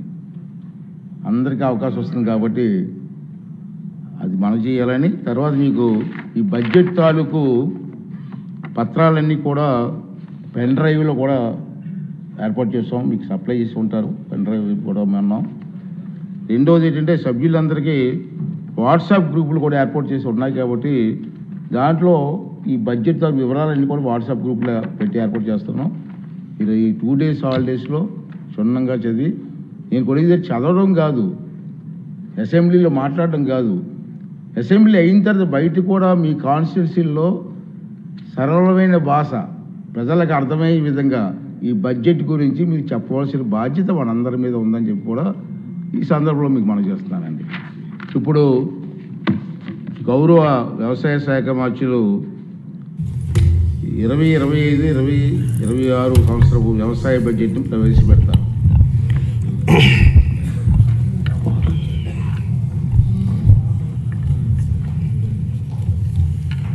గౌరవ సభాపతి గారు,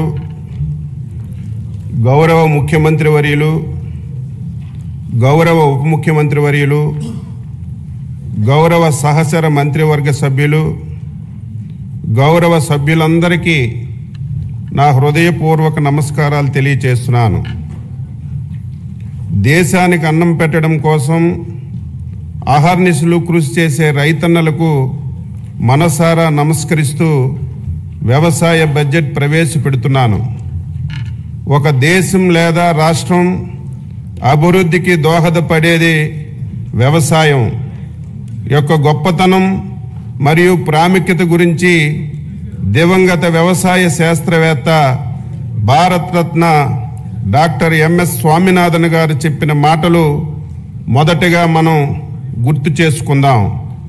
వ్యవసాయం మేధోపరంగా, సంతృప్తిపరంగా మరియు లాభదాయకంగా మారితే అది ఉద్యోగ ఆధారిత ఆర్థిక వృద్ధిని ప్రేరేపిస్తుంది. వ్యవసాయం కుంటుపడితే మరే రంగం సరిగ్గా జరిగే అవకాశం ఉండదు. ఆ మహనీయుని మాటల్లో ప్రతి అక్షరం సత్యమని గ్రహించి ఈ ప్రభుత్వం అందుకే ప్రధాన వనరైన వ్యవసాయాన్ని ప్రాథమిక రంగంగా గుర్తించి దానిని పరిపుష్టి చేసి రైతులను స్థితిమంతులుగా చూడాలని ఆకాంక్షిస్తూ స్వర్ణాంధ్ర 2047 లక్ష్యాన్ని సాధించే దిశగా అడుగులు వేస్తున్నాం.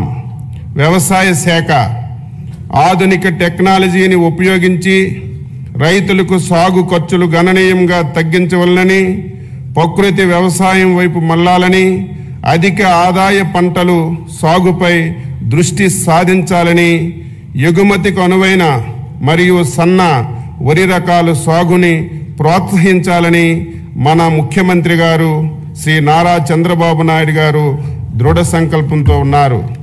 వికసిత్ భారత్ 2047కి అనుసంధానంగా మన రాష్ట్ర ప్రగతి పదంలో ముందుకు నడిపించి 2047 నాటికి $2.4 ట్రిలియన్ ఆర్థిక వ్యవస్థగా మార్చాలని, ప్రజల తలసరి ఆదాయం $43,000 సాధించాలని ప్రభుత్వం లక్ష్యంగా పెట్టుకొని 10 మార్గనిర్దేశక సూత్రాలతో స్వర్ణాంధ్ర 2047 ప్రణాళిక రూపొందించింది. స్వర్ణాంధ్ర 2047 మార్గనిర్దేశక 10 సూత్రాల్లో ఫార్మర్ అండ్ అగ్రిటెక్ అనేది వ్యవసాయ రంగానికి సంబంధించినటువంటి సూత్రం. స్వర్ణాంధ్ర 2047 లక్ష్య సాధనంలో భాగంగా వ్యవసాయ రంగంలో 15% వార్షిక వృద్ధిని సాధించడానికి 11 వ్యవసాయ పంటలను గ్రోత్ ఇంజిన్లుగా గుర్తించి వాటి దిగుబడి పెంచడం మరియు ప్రకృతి వ్యవసాయంలో విస్తీర్ణం పెంపుకి కార్యాచరణ రూపొందించాం. 2024-25 సంవత్సరంలో ఏపీ జీఎస్డిపి మొదటి ముందస్తు అంచనాల ప్రకారం వ్యవసాయం జీవీఏలో 57,187 కోట్లు, అంటే వ్యవసాయంలో వృద్ధి రేటు 22.86%గా నమోదైంది. గత ప్రభుత్వం భూసార పరీక్షలను పూర్తిగా విస్మరించింది. మన ప్రభుత్వం 2024-25లో సాయిల్ హెల్త్ అండ్ ఫెర్టిలిటీ పథకం కింద 13.09 కోట్లు నిధుల ఖర్చుతో 4,30,000 భూసార పరీక్షా పత్రాలను రైతులకు అందించింది. అలాగే 2025-26 సంవత్సరంలో 6 లక్షల భూసార పరీక్ష పత్రాలు రైతులకు అందించడానికి లక్ష్యంగా పెట్టుకున్నాం. 2014 నుండి 2019 వరకు అప్పటి మన ప్రభుత్వం రైతులు వారి పొలంలోని భూసారాన్ని సరిచేసుకొని మంచి దిగుబడి సాధించడానికి 3 లక్షల మెట్రిక్ టన్నులు జింకు, జిప్సం, బోరాన్ వంటి సూక్ష్మ పోషకాలను రాయితీలతో రైతులకు అందించాం. 2019 నుంచి 2024 వరకు గత ప్రభుత్వం సూక్ష్మ పోషకాల సరఫరా పూర్తిగా నిలిపివేసింది. తిరిగి మన ప్రభుత్వం 2025-26 సంవత్సరంలో 5.98 లక్షల హెక్టార్ల విస్తీర్ణంలో రైతులకి రాయితీపై సూక్ష్మ పోషకాలు పంపిణీ చేయడానికి నిర్ణయించాం. ప్రస్తుతం భూసారాన్ని తెలుసుకోవడానికి వాడుతున్నటువంటి సాంప్రదాయక వెట్ కెమిస్ట్రీ స్థానంలో డైకెమిస్ట్రీ పద్ధతిని వినియోగంలోకి తీసుకురావడానికి చర్యలు తీసుకుంటున్నాం. 2024-25 సంవత్సరంలో 7.88 లక్షల క్వింటాల విత్తనాలను 268.32 కోట్ల రాయితీతో రైతు సేవా కేంద్రాల్లో పంపిణీ చేశాం. గత ప్రభుత్వం చెల్లించకుండా బకాయిలు పెట్టినటువంటి 120 కోట్లు విత్తన రాయితీని ఈ ప్రభుత్వం చెల్లించింది. ఇంకను 100 కోట్లు చెల్లించబోతున్నాం. 2025-26 సంవత్సరానికి రాయితీ విత్తన పథకానికి 240 కోట్లు బడ్జెట్లో ప్రతిపాదిస్తున్నాం.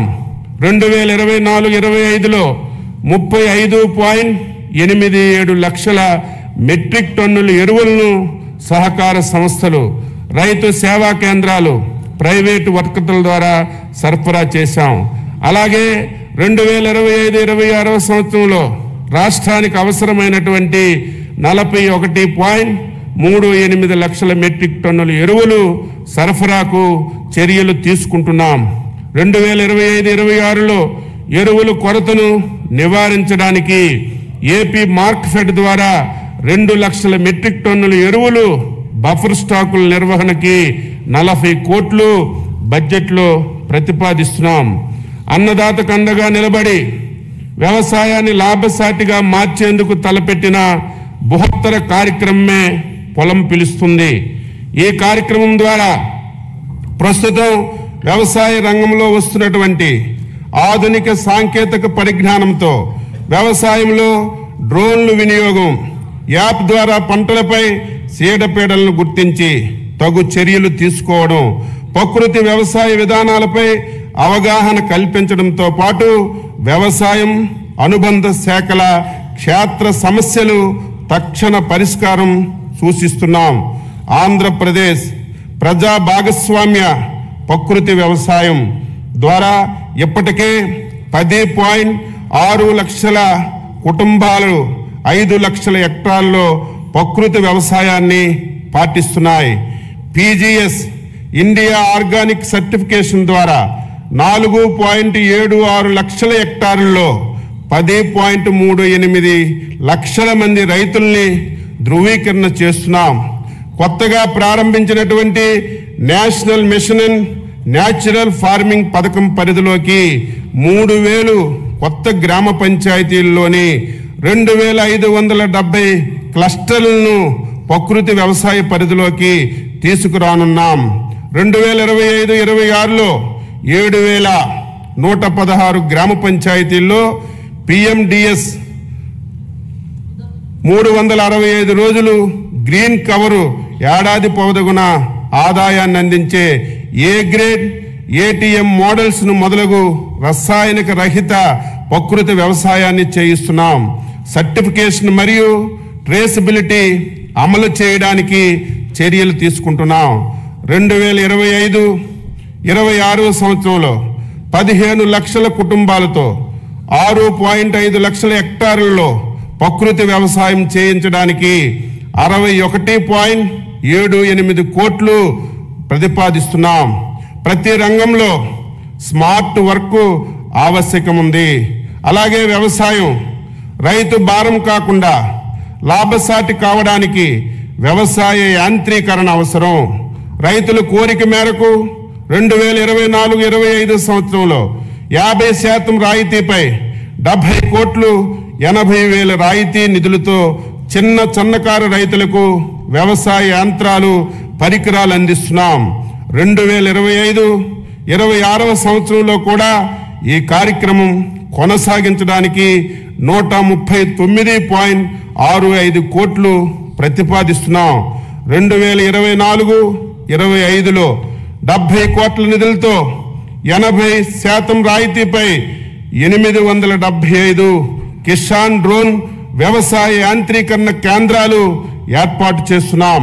2025-26లో 1000 డ్రోన్లతో కూడిన వ్యవసాయ యాంత్రీకరణ కేంద్రాలను ఏర్పాటుకు 80 కోట్ల రాయితీతో నిధులు ప్రణాళికలో రూపొందిస్తున్నాం.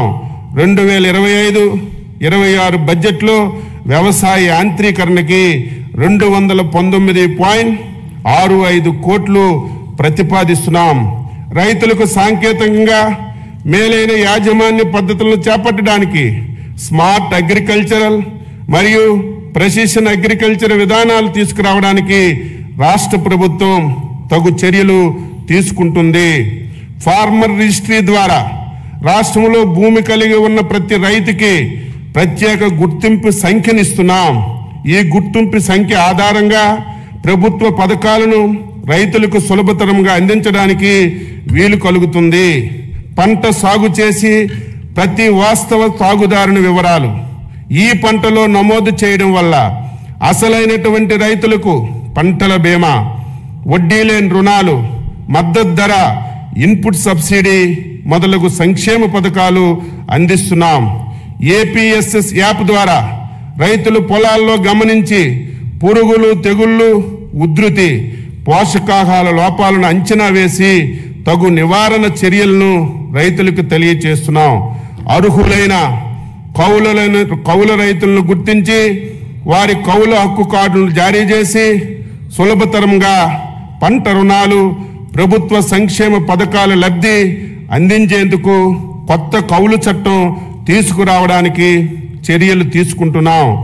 వడ్డీ లేని రుణాల పథకం కింద రబీ 2023-24లో ఖరీఫ్ 2024 కాలాలు పంట రుణాలపై వడ్డీ రాయితీ కోసం 2025-26లో 250 కోట్లు ప్రతిపాదిస్తున్నాం. సూపర్ 6లో భాగంగా అన్నదాత సుఖీభవ PM కిసాన్ పథకంలో రైతులకు రాష్ట్ర ప్రభుత్వ సాయం 14,000, కేంద్ర ప్రభుత్వ సాయం 6,000తో కలిసి సంవత్సరానికి 20,000 చొప్పున సాగు చేసే భూ యజమానులకు అందించడం జరుగుతుంది. అంతేకాక భూము లేని కౌలు రైతులకు మొత్తం 20,000 ఆర్థిక సహాయం పూర్తిగా రాష్ట్ర ప్రభుత్వ నిధుల నుంచి ఇవ్వడం జరుగుతుంది. అన్నదాత సుఖీభవ PM కిసాన్ పథకం అమలుకు 2025-26 సంవత్సరం బడ్జెట్లో 9,400 కోట్లు ప్రతిపాదిస్తున్నాము.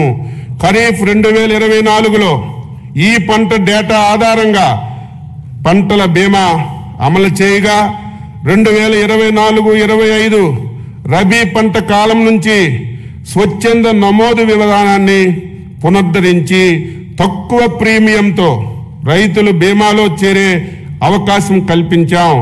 ఖరీఫ్ 2024లో 22 పంటలు, రబీ 24-25లో 15 పంటలు నోటిఫై చేయబడ్డాయి. 2024-25లో రబీ నుంచి మామిడి పంటను వాతావరణ ఆధార పంటగా చేర్చాం. ఈ పథకం అమలు కోసం 2025-26 సంవత్సరంలో 1023 కోట్లు బడ్జెట్లో ప్రతిపాదిస్తున్నాం. 2024 ఆగస్టు సెప్టెంబర్ నెలలో సంభవించినటువంటి భారీ వర్షాలు, వరదల వల్ల జరిగిన వ్యవసాయ పంట నష్టాలను ఈ పంట వెబ్ పోర్టల్ ద్వారా రియల్ టైం డేటా ఆధారంగా అంచనా వేయడం జరిగింది. తద్వారా వాస్తవ సాగుదారులకు మరియు అధిక సంఖ్యలో కౌలు రైతులకు నష్టపరిహారాన్ని అందించాం. అంతేకాకుండా పంట నష్టపోయిన రైతులను ఆదుకోవడానికి హెక్టారుకు పంట నష్టపరిహారాన్ని పెంచడం జరిగింది. ఈ మేరకు పెంచిన సాయంతో 1,85,000 మంది రైతులకు 20 రోజుల్లోనే 284.56 కోట్లు ఇన్పుట్ సబ్సిడీని నేరుగా రైతుల ఖాతాల్లో బదిలీ చేశాం. రైతు సంక్షేమానికి, రాష్ట్ర ఆర్థిక ప్రగతికి కీలకంగా నిలుస్తున్నటువంటి వ్యవసాయ శాఖకు 2025-26 సంవత్సరం వార్షిక బడ్జెట్లో మొత్తం 12,401.58 కోట్లు ప్రతిపాదిస్తున్నాం. ఉద్యాన శాఖ. ఉద్యాన రంగంలో పెట్టుబడులు పెట్టడం అంటే రాష్ట్ర భవిష్యత్తుకి పెట్టుబడి పెట్టడమే అన్న గౌరవ ముఖ్యమంత్రి గారి ఆలోచనలకు అనుగుణంగా రైతుకు మెరుగైన ఆదాయం పొందడానికి ఉద్యాన పంటల ఉత్పత్తి, ఉత్పాదకత, నాణ్యతను పెంచే లక్ష్యంతో ఉద్యాన శాఖ ప్రాధాన్యత కలిగినదిగా ప్రభుత్వం గుర్తించింది. రాష్ట్రంలో ఉద్యాన పంటలు 45.57 లక్షల ఎకరాల్లో సాగుతో 365.92 లక్షల మెట్రిక్ టన్నులు ఉత్పత్తి నమోదైంది. దేశ పంటల ఉత్పత్తిలో రాష్ట్రం 16% వాటంతో ప్రథమ స్థానంలో నిలిచింది. ఆంధ్రప్రదేశ్ జిఎస్డిపిలో 2024-25 మొదటి అంచనాల ప్రకారం వ్యవసాయ రంగంలో జీవీఏ 5,19,485 కోట్లు కాగా అందులో ఉద్యాన శాఖ ద్వారా 1,52,950 కోట్లు మరి అందించింది. అనగా వ్యవసాయ రంగంలో ఉద్యాన రంగం జీవీఏ వాటా 29.44% అని చెప్పి తెలియజేస్తున్నాను. దేశంలో అత్యుత్తమ 15 జిల్లాల్లో 6 జిల్లాలు ప్రకాశం, అనంతపురం, వైఎస్ఆర్, అన్నమయ్య, శ్రీ సత్యసాయి, కర్నూలు ఆంధ్రప్రదేశ్కి చెందినవి కావడం గర్తించదగ్గ విషయం. 2024-25 సంవత్సరంలో 2.12 లక్షల ఎకరాల్లో సూక్ష్మ సేద్యం అమలు చేసి 80,080 మంది రైతులకి లబ్ధి చేకూర్చడం జరిగింది. మన రాష్ట్రంలో ఆయిల్ ఫామ్ విస్తీర్ణత 5.67 లక్షల ఎకరాల్లో ఉత్పత్తి, ఉత్పాదకతతో దేశంలో మొదటి స్థానంలో ఉంది. 2024-25 సంవత్సరంలో 42,620 ఎకరాల్లో ఆయిల్ పామ్ తోటల సాగు చేపట్టగా 16,985 మంది లబ్ధిదారులు ఇందులో చేరారని చెప్పి తెలియజేస్తున్నాను. 2024-25లో సమీకృత ఉద్యాన అభివృద్ధి పథకం కింద పంటల కోత అనంతరం నష్టాలు నివారించడానికి 590 ప్యాక్ హౌసులు, రైపనింగ్ ఛాంబర్స్, కలెక్షన్ సెంటర్లు, కోల్డ్ రూములు మంజూరు చేశాం. 2024లో సంభవించినటువంటి వివిధ విపత్తుల్లో నష్టపోయినటువంటి 27,436 మంది ఉద్యాన రైతులకు 43.70 కోట్ల ఇన్పుట్ సబ్సిడీ అతి తక్కువ సమయంలో విడుదల చేశాం. గత ప్రభుత్వ హయాంలో మే 24 సంభవించినటువంటి వడగండ్ల వాన, అధిక వర్షాలకి నష్టపోయినటువంటి ఉద్యాన పంటలకి 4.31 కోట్లు జనవరి 2025లో విడుదల చేశాం. మైక్రో ఇరిగేషన్ కంపెనీలకి చెల్లించవలసినటువంటి బకాయిలు 1166.99 కోట్లలో ఈ ప్రభుత్వం 452.55 కోట్లు ఈ సంవత్సరం విడుదల చేశాం. పామాయిల్ రైతులకు కంపెనీలకు చెల్లించవలసినటువంటి బకాయిలు 238.9 కోట్లలో 29.42 కోట్లు విడుదల చేశాం.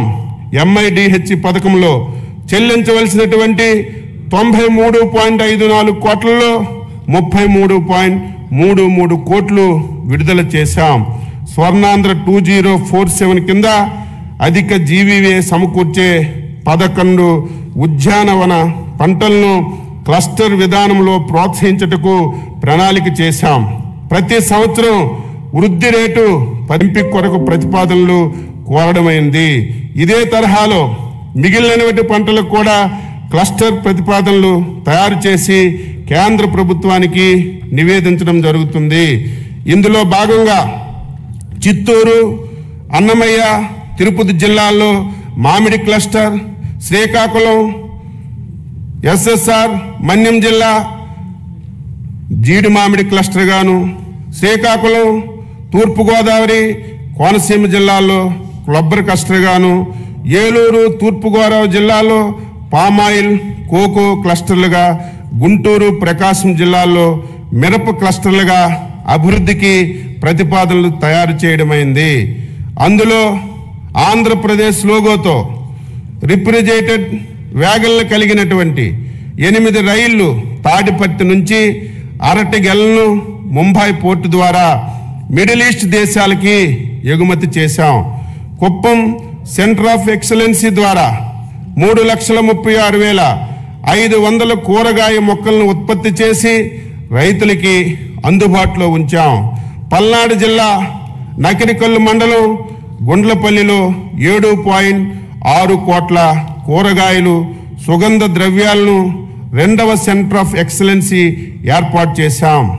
ఉద్యాన శాఖతో రాష్ట్ర ప్రభుత్వం మరియు DCCD సమన్వయంతో కోకో సమావేశాన్ని అక్టోబర్ 16, 2024లో విజయవాడలో నిర్వహించి భారతదేశంలో కోకో పంట అభివృద్ధికి సంబంధించి వ్యవహారాలపై చర్చించాం. ఉద్యాన శాఖ డిజిటల్ గ్రీన్ సమన్వయంతో ఈ మిర్చా ప్రోగ్రాంను అమలు చేస్తుంది. ఈ పద్ధతిని టమోటా, పసుపు పంటలకు విస్తరిస్తున్నారు. ఈ యాప్లో ఫార్మర్ చాట్ చేయడం, పురుగుల మందుల అవశేషాలు విశ్లేషణలు, కాల్గుడితో మార్కెటింగ్ టైం ఆఫ్ కోసం నాణ్యత అంచనాలు పరికరాలు అందించబడ్డాయి. ఆయిల్ ఫామ్ తోటల్లో జియో ట్యాగింగ్, ఫెన్సింగ్ కోసం మొబైల్ యాప్లు, డ్రోన్, శాటిలైట్ టెక్నాలజీని వినియోగించడం జరుగుతుంది. ఈ టెక్నాలజీని ఇతర పంటలకు కూడా ఉపయోగించుకోవడానికి ప్రతిపాదనలు తయారు చేశాం. 2025-26వ సంవత్సరానికి ఉద్యాన శాఖ ప్రతిపాదనలు రాష్ట్రీయ కృషి వికాస్ యోజన పథకం కింద 3.75 లక్షలు ఎకరాలను సూక్ష్మ సేద్యం కిందకు తీసుకురావడానికి 500 కోట్లు ప్రతిపాదిస్తున్నాం. MIDH పథకం కింద సాంప్రదాయ వ్యవసాయ పంటల నుండి 1.5 లక్షల ఎకరాలు వాణిజ్య ఉద్యాన పంటల కిందకు తీసుకురావడానికి పోస్ట్ హార్వెస్టెడ్ ఇన్ఫ్రాస్ట్రక్చర్ కొరకు 179 కోట్లు ప్రతిపాదిస్తున్నాం. National mission of edible oils oil palm పథకం ద్వారా 78,800 ఎకరాల్లో పామాయిల్ తోట సాగుకు 179 కోట్లు ప్రతిపాదిస్తున్నాం. ఆగ్రో ఫారెస్ట్రీ కింద నాణ్యమైన మొక్కలు పెంచడానికి 15.06 కోట్లు ప్రతిపాదించాం. జాతీయ వెదురు మిషన్ పథకం ద్వారా వెదురు అభివృద్ధికి 2.50 కోట్లు ప్రతిపాదిస్తున్నాం. ఉద్యాన రంగం మన గ్రామ ఆర్థిక వ్యవస్థని బలపరిచేందుకు, పేదరికాన్ని తగ్గించేందుకు, సుస్థిర అభివృద్ధికి సాధించేందుకు ఎంతగానో సహాయపడగలదు.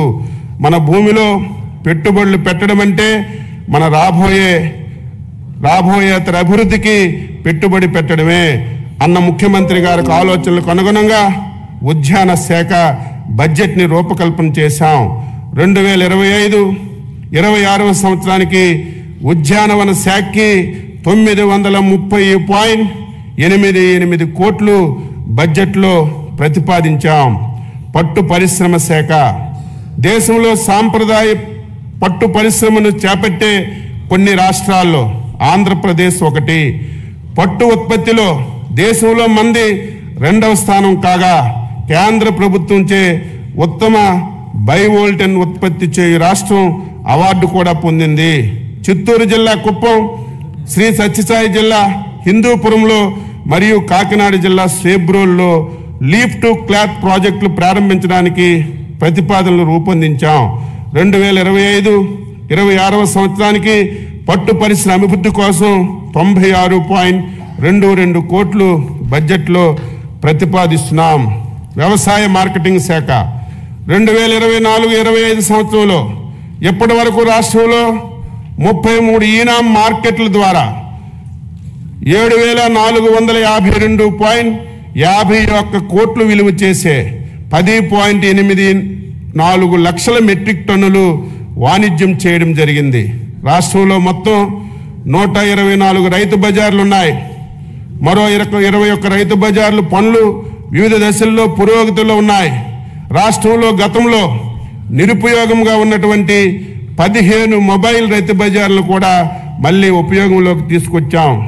రైతు బజార్ల ఆధునీకరణకు కొత్త మోడల్ ఇంటిగ్రేటెడ్ రైతు బజార్ల కోసం మరియు మార్కెటింగ్ శాఖలో అన్ని కార్యక్రమాలను పారదర్శకతను పెంపొందడానికి ఎండ్-టు-ఎండ్ డిజిటలైజేషన్ కోసం ప్రభుత్వం ప్రతిపాదనలు సమర్పించడమైంది. ధరల నియంత్రణలో భాగంగా మార్కెట్ ఇంటర్వెన్షన్ ద్వారా జూన్ నుంచి అక్టోబర్ వరకు 2024 టమాటా ధరలు పెరిగినప్పుడు వినియోగదారులకు సరసమైనటువంటి ధరలు అందించడానికి రైతు నుంచి 753 మెట్రిక్ టన్నులు సేకరించి రాష్ట్రంలో రైతు బజార్ల ద్వారా అమ్మడం జరిగింది. మార్కెట్ జోక్యాన్ని అందించడానికి ధరల స్థిరీకరణ నిధి ఏర్పాటు కోసం 2025-26వ సంవత్సరంలో 300 కోట్లు బడ్జెట్లో ప్రతిపాదించాం. ధరలు పతనమైన సందర్భంలో మిర్చి రైతులను ఆదుకోవడానికి గౌరవ ముఖ్యమంత్రి వర్యులు చేసిన అవిరల కృషి ఫలించింది. మిర్చి పంటకి మార్కెట్ ఇంటర్వెన్షన్ స్కీమ్ MIS కింద ఒక కింటాకి 11,781.25 రూపాయలు కేంద్ర ప్రభుత్వం నిర్ణయించింది. MIP ద్వారా ధర కంటే మార్కెట్ ధర పతనమైనటువంటి సందర్భంలో వ్యత్యాసాన్ని ధనాన్ని కేంద్ర రాష్ట్ర ప్రభుత్వాలు 50-50 నిష్పత్తిలో రైతులకి చెల్లించాల్సి ఉంటుంది. మిర్చి రైతులను ఆదుకునేందుకు గౌరవ ముఖ్యమంత్రి గారు చేసిన కృషిని ఈ సందర్భంగా ప్రత్యేక ధన్యవాదాలు తెలియజేస్తున్నాను. ధాన్యం కొనుగోలులో సంబంధించి 1674.47 కోట్లు గత ప్రభుత్వం బకాయిల్ని మా ప్రభుత్వం జూలై 24లో రైతులకి చెల్లించడం జరిగింది. 2024 ఖరీఫ్ సీజన్లో సంబంధించినటువంటి ధాన్యం కొనుగోలును ఇప్పటి వరకు 5,31,987 రైతుల నుండి 33,32,014 మెట్రిక్ టన్నుల ధాన్యాన్ని సేకరించి 7,674.99 కోట్లు చెల్లించడం జరిగింది. పై మొత్తంలో కేవలం 24 గంటల్లోపే 6,726 కోట్లను 24 నుంచి 48 గంటల్లోపు 948 కోట్లను చెల్లించామని గర్వంగా చెప్పదలుచుకున్నాను. 2025-26వ సంవత్సరానికి మార్కెటింగ్ శాఖకు 315.32 కోట్లు బడ్జెట్ని ప్రతిపాదిస్తున్నాను. సహకార శాఖ దేశంలో సహకార ఉద్యమాన్ని బలోపేతం చేసేందుకు కేంద్ర ప్రభుత్వంతో పాటు రాష్ట్ర ప్రభుత్వం కూడా సహకార సే సమృద్ధి కార్యక్రమాలు చేపట్టింది. 46.22 కోట్లతో 2037 ప్రాథమిక వ్యవసాయ సహకార సంఘాలను బలోపేతం చేయడానికి కేంద్ర ప్రాయోజిత పథకం కింద పిఎస్సిఎస్లను డిజిటలైజ్ చేస్తున్నాం. ఏప్రిల్ 1 నుంచి 2025 ఏప్రిల్ 1 నుంచి రాష్ట్రంలో అన్ని పిఎస్సిఎస్లు ఈపిఎస్సిఎస్లుగా మార్పు చేసి వాటి లావాదేవీలను ఆన్లైన్లో జరుపుతామని సంతోషంగా తెలియజేస్తున్నాను. వ్యవసాయ మౌలిక సదుపాయాల నిధి కింద నాబార్డ్ రీఫైనాన్స్ సహాయంతో పిఎస్సిఎస్లను రైతు సేవా కేంద్రాల స్థాయిలో బహుళ ప్రయోజన సౌకర్య కేంద్రాలుగా మారుస్తున్నాం. సమీకృత సహకార అభివృద్ధి ప్రాజెక్టు కింద 15 గోడంలు కార్యాలయ భవనాలను నిర్మించి పిఎస్సిఎస్లను భవనాలుగా ఉపయోగిస్తున్నాం. కేంద్ర ప్రాయోజిత పథకం కింద రాష్ట్రంలో సహకార సంఘాలు రిజిస్ట్రార్ కార్యాలయాలు కంప్యూటీకరణ చేయబడుతున్నాయి. ఐక్యరాజ్య సమితి 2025ని అంతర్జాతీయ సహకార సంవత్సరంగా ప్రకటించింది. 2025-26 సంవత్సరానికి సహకార శాఖకి 239.85 కోట్లు బడ్జెట్లో ప్రతిపాదిస్తున్నాను. పశుసంవర్ధక శాఖ గౌరవ ముఖ్యమంత్రి ప్రోత్సాహంతో పశుసంవర్ధక రంగంలో వినూత్న కార్యక్రమాలని ప్రాధాన్యత ఇస్తూ 2025-26 నాటికి దేశంలో పాలు, మాంసం, గుడ్లి ఉత్పత్తిలో మొదటి 3 స్థానాల్లో నిలవాలని ప్రభుత్వం లక్ష్యంగా పెట్టుకుంది. దేశవ్యాప్త కృత్రిమ గర్భధారణ కార్యక్రమం కింద 34.89 లక్షలు కృత్రిమ గర్భధారణ ప్రక్రియను పూర్తి చేశాం. పశువులకు కోళ్లకు 9 కోట్లకు పైగా వ్యాక్సిన్లు చేయబడ్డాయి. 340 మొబైల్ వెటర్నరీ అంబులేటరీ క్లినిక్ల ద్వారా రైతుల ఇంటి వద్ద 6.36 లక్షల పశువులకి చికిత్స అందించాం. 1.34 లక్షల పశు కిసాన్ క్రెడిట్ కార్డుల్ని జారీ చేశాం.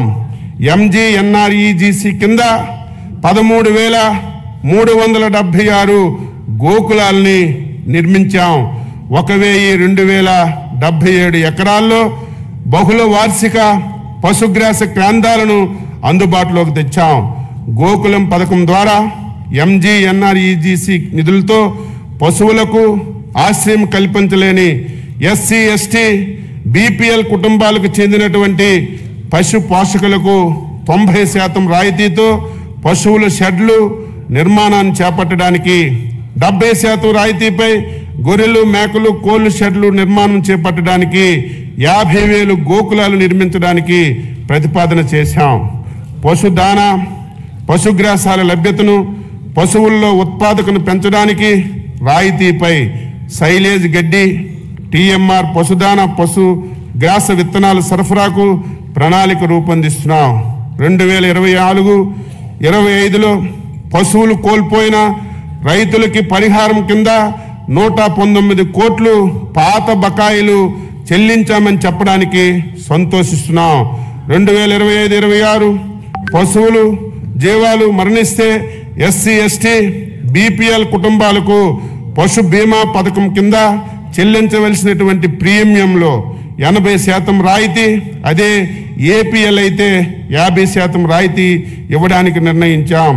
రాష్ట్రంలో పశు పోషణ, పశు ఆరోగ్యానికి అత్యంత ప్రాధాన్యత ఇస్తూ అన్ని పశు వైద్య సేవలకు మందులు, వ్యాధుల నియంత్రణకు, టీకాలు, సులి పురుగులు నివారణకు మందులు సరఫరా చేస్తున్నాం.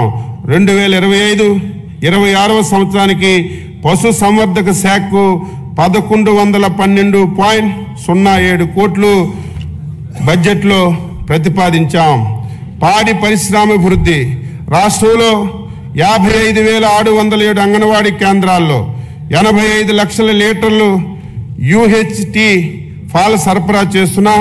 రాష్ట్రంలో పాల శీతల సౌకర్యాల కోసం ఏపీడీడీ సిఎఫ్ఎల్ 202.62 కోట్లతో ఎన్పీడీడీ ప్రాజెక్ట్ని అమలు చేస్తున్నాం. మత్స్యశాఖ అధ్యక్ష, స్వర్ణాంధ్ర 2047లో నిర్దేశించినటువంటి లక్ష్యాలను సాధించడానికి మత్స్య ఆక్వా రంగాన్ని ఒక గ్రోత్ ఇంజిన్గా గుర్తించబడింది. చేపలు, రొయ్యల ఉత్పత్తి దేశంలో ఆంధ్రప్రదేశ్ 28% వాటంతో వాటాతో అగ్రగామిగా ఉంది. ఈ రంగం రాష్ట్ర జీవీఏకి 7.6%, వ్యవసాయ జీవీఏకి 22.23% అందిస్తుంది. దేశ సముద్ర మత్స్య ఉత్పత్తుల ఎగుమతి విలువలో 19,420 కోట్లతో రాష్ట్రానిదే అగ్రస్థానం. మత్స్యకారులు జీవనోపాధి పెంచడానికి జీఓఎంఎస్ నెంబర్ 2017ను రద్దు చేసింది. చేపల ఉత్పత్తిని పెంచడానికి, మత్స్యకారుల ఆదాయాన్ని పెంపొందించడానికి 552 లక్షలు చేప పిల్లలను ప్రభుత్వం నీటి వనరుల్లో విడుదల చేశాము. మత్స్యకారుల నిఘా, భద్రత, టూవే కమ్యూనికేషన్ ఏర్పాటు చేయడానికి 1245 కమ్యూనికేషన్స్ ట్రాకింగ్ పరికరాలు, ట్రాన్స్పౌండర్లను పడవల్లో అమర్చబడ్డాయి. పులికాటు సరస్సులోని 20,000 మత్స్యకారు కుటుంబాలకు ప్రయోజనం కోసం తిరుపతి జిల్లా వాకాడు మండలం రాయదొరువు గ్రామం వద్ద సముద్ర ముఖద్వారం తెరుచుకోవడం కోసం 97.09 కోట్లతో పనులు చేపడుతున్నాం. అర్హులైన సముద్ర మత్స్యకారులందరికీ ప్రతి కుటుంబానికి 10,000 నుండి 20,000 వరకు సముద్ర చేపల వేట నిషేధ కాల భృతిని పెంచడానికి ప్రభుత్వం కట్టుబడి ఉంది. ఇందుకు గాను 1,22,968 మంది మత్స్యకారు కుటుంబానికి 20,000 చొప్పున 245.936 కోట్లను ఈ ఏడాది వేట నిషేధ కాలానికి ముందే విడుదల చేస్తున్నాము. PMMSY కింద 16 తీర ప్రాంత మత్స్యకారుల గ్రామాలకు వాతావరణ మార్పును తట్టుకొని సుస్థిర అభివృద్ధి గ్రామాలను తీర్చిదిద్దడానికి 30 కోట్లతో ప్రతిపాదనలు చేయడమైంది. డీజిల్ ఆయిల్పై సబ్సిడీ 2024-25లో 50 కోట్లు ఖర్చు చేయటం ద్వారా 23,058 యాంత్రిక మరబోట్లకు ప్రయోజనం చేకూర్చబడింది. అంతేకాక గత ప్రభుత్వం పెట్టినటువంటి 9.90 కోట్ల బకాయిలను ఈ ప్రభుత్వం చెల్లించింది. ఈ పథకమునకు 2025-26వ సంవత్సరంలో 50 కోట్లు ప్రతిపాదించడమైనది. గత ప్రభుత్వ హయాంలో 63 మంది మత్స్యకారులు చేపల వేటలో ప్రమాదవశాత్తు మరణించగా వారి కుటుంబాలకు బకాయా పడినటువంటి 3.15 కోట్లు ఎక్స్గ్రేషియా ఈ ప్రభుత్వం చెల్లించడమైంది. 2025-26వ సంవత్సరానికి గాను 8 కోట్లు ప్రతిపాదిస్తున్నాము. ప్రభుత్వం చేసినటువంటి వాగ్దానం ప్రకారం ఆక్వాకల్చర్ రైతులకు వారి ఉత్పత్తి వ్యయాన్ని తగ్గించడానికి ₹50 యూనిట్ చొప్పున విద్యుత్ సరఫరా చేయబడుతుంది. ఆక్వా, నాన్ ఆక్వా జోనుల్లో అర్హత కలిగినటువంటి 68,134 ఆక్వా సర్వీస్ కనెక్షన్లకు ఈ సదుపాయం వర్తించుటకు చర్యలు చేపడుతున్నాము. 2026 సంవత్సరం నుండి అమెరికా మరియు ఐరోపా దేశాలకు నిరంతరాయంగా ఆక్వా ఎగుమతులను కొనసాగించుటకు ట్రేసబిలిటీ మరియు సర్టిఫికేషన్ తప్పనిసరి అయినందున రాష్ట్రంలో ఆక్వా సాగు చేయు రైతులందరికీ రిజిస్ట్రేషన్ చేయించుకోవడానికి ప్రభుత్వ పరంగా అవసరమైనటువంటి చర్యలన్నీ చేపడుతున్నాం. PMMSY కింద గత ప్రభుత్వ కాలంలో బాపట్ల జిల్లాలో నిజాంపేట మండలంలో పరసవాని పాలెంలో 88.08 కోట్లతో మంజూరైనటువంటి ఇంటిగ్రేటివ్ ఆక్వా పార్కు ఏర్పాటు కావలసినటువంటి భూమిని కూడా కేటాయించడంలో జాప్యం కారణంగా నిలిచిపోయింది. మా ప్రభుత్వం చొరవతో ఈ ప్రాజెక్టుకు ఏర్పాటుకు అవసరమైనటువంటి అన్ని చర్యలు తీసుకుంటున్నాం. Global environment facility FAO project కింద 113 కోట్ల నిధులు మంజూరైనాయి. ఈ ప్రాజెక్టును రాష్ట్రంలో ఆక్వా సాగు అధికంగా ఉన్నటువంటి 7 జిల్లాల్లో శ్రీకాకుళం, కాకినాడ, కోనసీమ, ఏలూరు, బాపట్ల, నెల్లూరు జిల్లాల్లో అమలు చేయబడుతుంది. గత ప్రభుత్వం మత్స్యకారులకి ఫిషరీస్ డెవలప్మెంట్ పథకం కింద ఎటువంటి లబ్ధి చేకూర్చే పరికరాలు సరఫరా చేయలేదు. ఈ ప్రభుత్వం వీటిని ఫిషరీస్ డెవలప్మెంట్ పథకం ద్వారా సరఫరా చేయుటకు చర్యలు తీసుకోబడుతున్నాయి. పిఎంఎంఎస్వై పథకం కింద 2025-26 సంవత్సరానికి 417 కోట్లు ప్రతిపాదించాము. 2025-26 సంవత్సరానికి మత్స్యరంగ అభివృద్ధికి 540.089 కోట్లు ప్రతిపాదించడమైంది. ఆచార్య ఎన్జీ రంగా విశ్వవిద్యాలయం పర్యావరణ వ్యవస్థలను పరిరక్షిస్తూ ఆహారం పోషక భద్రత కోసం వాతావరణం స్మార్ట్ వ్యవసాయ పద్ధతుల్లో రైతుల శ్రేయస్సు కోసం వ్యవసాయ విశ్వవిద్యాలయం కృషి చేస్తుంది. బిఎస్సి ఆనర్స్ అగ్రికల్చర్ కోర్సుల్లో 2024-25 సంవత్సరం నుండి కృత్రిమ మేధస్సు, రోబోటిక్స్, మెషిన్ లెర్నింగ్ మొదలైన కొత్త కోర్సుల్ని ప్రవేశపెడుతున్నాం. కుప్పం, బాపట్ల, పల్నాడు, విజయనగరంలో 4 కొత్త కృషి విజ్ఞాన కేంద్రాలని ఏర్పాటు చేస్తున్నాం. ఏఎన్జిఆర్యు కిసాన్ డ్రోన్ రిమోట్ పైలట్ శిక్షణ సంస్థ DCCA అక్విడేషన్ కూడా పొందింది. ఈ శిక్షణ సంస్థ నుంచి ఇప్పటికే 702 మంది రైతులు డ్రోన్ పైలట్ల శిక్షణ పొందారు. 2025-26 సంవత్సరానికి ఈ విశ్వవిద్యాలయానికి 507.01 కోట్లు బడ్జెట్ను ప్రతిపాదిస్తున్నాం. డాక్టర్ వైఎస్ఆర్ ఉద్యాన విశ్వవిద్యాలయం ఈ విశ్వవిద్యాలయంలో విద్యా పరిశోధన సేవల్లో పాటు కెరీర్ డెవలప్మెంట్ సెంటర్ ద్వారా విద్యార్థులకు వ్యాపార దృక్పథం, నైపుణ్యాన్ని పెంచే కార్యక్రమాలు నిర్వహించాం. 2024-25 సంవత్సరంలో పండ్లు, కూరగాయల్లో 15 నూతన వంగడాలని ప్రకటించబడ్డాయి. 2025-26 సంవత్సరానికి ఈ విశ్వవిద్యాలయానికి 98.21 కోట్లు బడ్జెట్లో ప్రతిపాదిస్తున్నాం.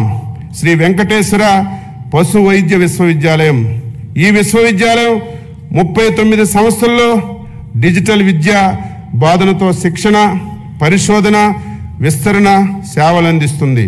యూజీసీ నాక్ B+ గుర్తింపు పొందిన ఏకైక వెటర్నరీ విశ్వవిద్యాలయం మన వెంకటేశ్వర విశ్వవిద్యాలయంగా చెప్పడానికి సంతోషిస్తున్నాను. 2025-26 సంవత్సరంలో ఈ విశ్వవిద్యాలయానికి 154.57 కోట్లను ప్రతిపాదిస్తున్నాము. ఆంధ్రప్రదేశ్ మత్స్య విశ్వవిద్యాలయం కొత్తగా ఏర్పాటైన ఏపీ ఫిషరీస్ యూనివర్సిటీలో మౌలిక వసతులు, ఫ్యాకల్టీ బలోపేతం చేసేందుకు 2025-26 ఆర్థిక సంవత్సరానికి 38 కోట్లు బడ్జెట్లో ప్రతిపాదిస్తున్నాం. ఉచిత వ్యవసాయ విద్యుత్ పథకం రైతులకు 9 గంటలు ఉచిత విద్యుత్ సరఫరాకు మన ప్రభుత్వం కట్టుబడి ఉంది. అదేవిధంగా ఆక్వా రైతులకు గతంలో విద్యుత్ యూనిట్ ధర 3.85 పైసలు ఉండగా మన ప్రభుత్వం రాయితీపై 1.50 యూనిట్ ధరతో విద్యుత్ సరఫరా చేస్తుంది.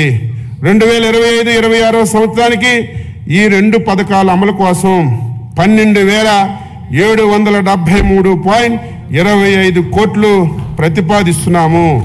వ్యవసాయానికి ఉపాధి హామీ అనుసంధానం 2024-25 సంవత్సరంలో వ్యవసాయం, అనుబంధ వ్యవసాయేతర పనులు మొత్తం 764 లక్షల మందికి పని దినాలు కల్పించబడ్డాయి. 2025-26 బడ్జెట్లో ఉపాధి హామీ పథకం కింద వ్యవసాయం అనుబంధ కార్యక్రమాల కోసం 6,026.87 కోట్లు ప్రతిపాదించాం. ఎన్టీఆర్ జలసిరి 2025-26 సంవత్సరంలో 6,607 బోర్లను ఉచితంగా వేయడానికి మరియు 10,000 మోటార్లు ఉచితంగా పంపిణీ చేయడానికి ప్రతిపాదించాం. తద్వారా 33,000 ఎకరాలను అదనంగా సాగులోకి తీసుకురావడం వల్ల 10,000 మంది రైతులకి లబ్ధి కలుగుతుంది. 25-26లో ఎన్టీఆర్ జలసిరి అమరకు బడ్జెట్లో 50 కోట్లను ప్రతిపాదిస్తున్నాం. వ్యవసాయం, నీటి వనరుల శాఖ వ్యవసాయానికి అత్యంత అవసరమైనది సాగునీరు. గత ప్రభుత్వం నీటిపారుదల రంగాన్ని పూర్తి స్థాయిలో నిర్లక్ష్యం చేయడం వల్ల వ్యవసాయం దెబ్బతిన్నది.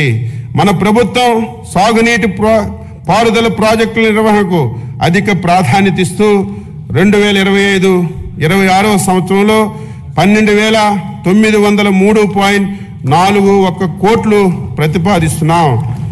ఇది మంచి ప్రభుత్వం, ప్రజలు మేలు కోరే ప్రభుత్వం. రాష్ట్ర ప్రభుత్వం తరపున వ్యవసాయం మరియు అనుబంధ శాఖల బడ్జెట్ కింద 2025-26 సంవత్సరానికి గాను మొత్తం 48,341.14 కోట్లు 48,341.14 కోట్లు ప్రతిపాదిస్తున్నాను. 2025-26 బడ్జెట్ను సభ ఆమోదం గురించి ప్రవేశపెడుతున్నాను.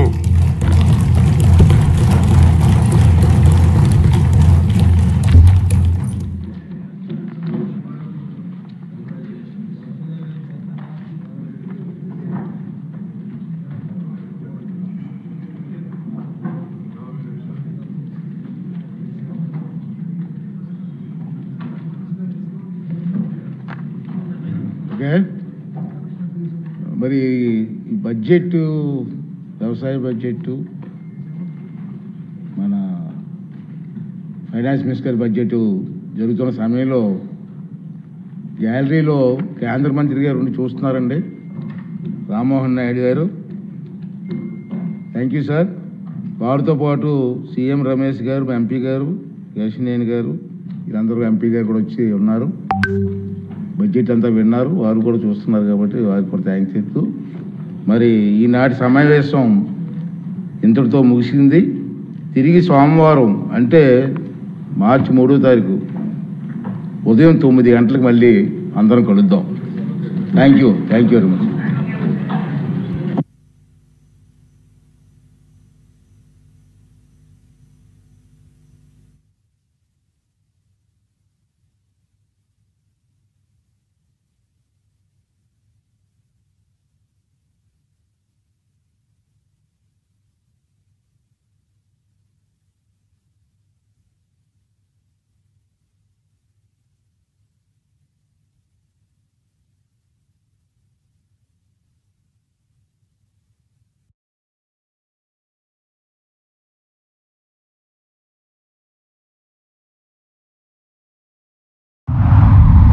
We've got Sachin Tendulkar's Indian Masters taking on Eoin Morgan's England Masters. So the news from the centre is that Sachin Tendulkar, the captain of the India Masters, has won the toss and he'll be bowling first. Let's play. It's time to begin, and Dhaval Kulkarni with his first delivery. Oh, shimmy down the track, very first serve. Oh, that is some shot from Phil Mustard. Absolutely brilliant. And this time it goes straight to the fielder, Pawan Negi, who's brilliant out there in the field. Too tight, good bowling, tight, just tried to help it through the gap. And it's a good catch going forward. They're never easy there because you never quite know the pace they're coming at. Did he get enough on it? It's the breakthrough for India. Phil Mustard goes for 8 from just 12 deliveries. On this occasion he gets it. And he gets it for 4. Oh, he's got all the way, it seems. Oh, that's a brilliant grab from Pawan Negi. It was timed very well by Eoin Morgan, but straight into the hands again. Just trying to use the pace of the bowler to get through that infield, and what a good catch. Absolutely belter. Middle of the bat, but aerial. Eoin Morgan disappointed. 14 from 13, and it's 25 for 2. But that's not going to help. Bad line, bad line. He pays the price. Tim Ambrose gets at 6. Will this be another 6? Yes, there will. That's going to be 4. Darren Maddy plays that cleverly. Oh, very cheeky from Dan Maddy. Brilliantly done. Just dancing down the track, but Pawan Negi, what a change this has been for India. 2 brilliant catches, and now among the wicket as well. He's just firing it in, bit of hold, and gets through Ambrose there. There's been brilliant stuff from Negi so far. India in control, 68 for 3. Tim Ambrose goes for 23 of 22. Opportunity, and he's going to pick up his first boundary. There you go. Another boundary. Gets it right off the middle of the bat. Straight down the throat of Vinay Kumar. Darren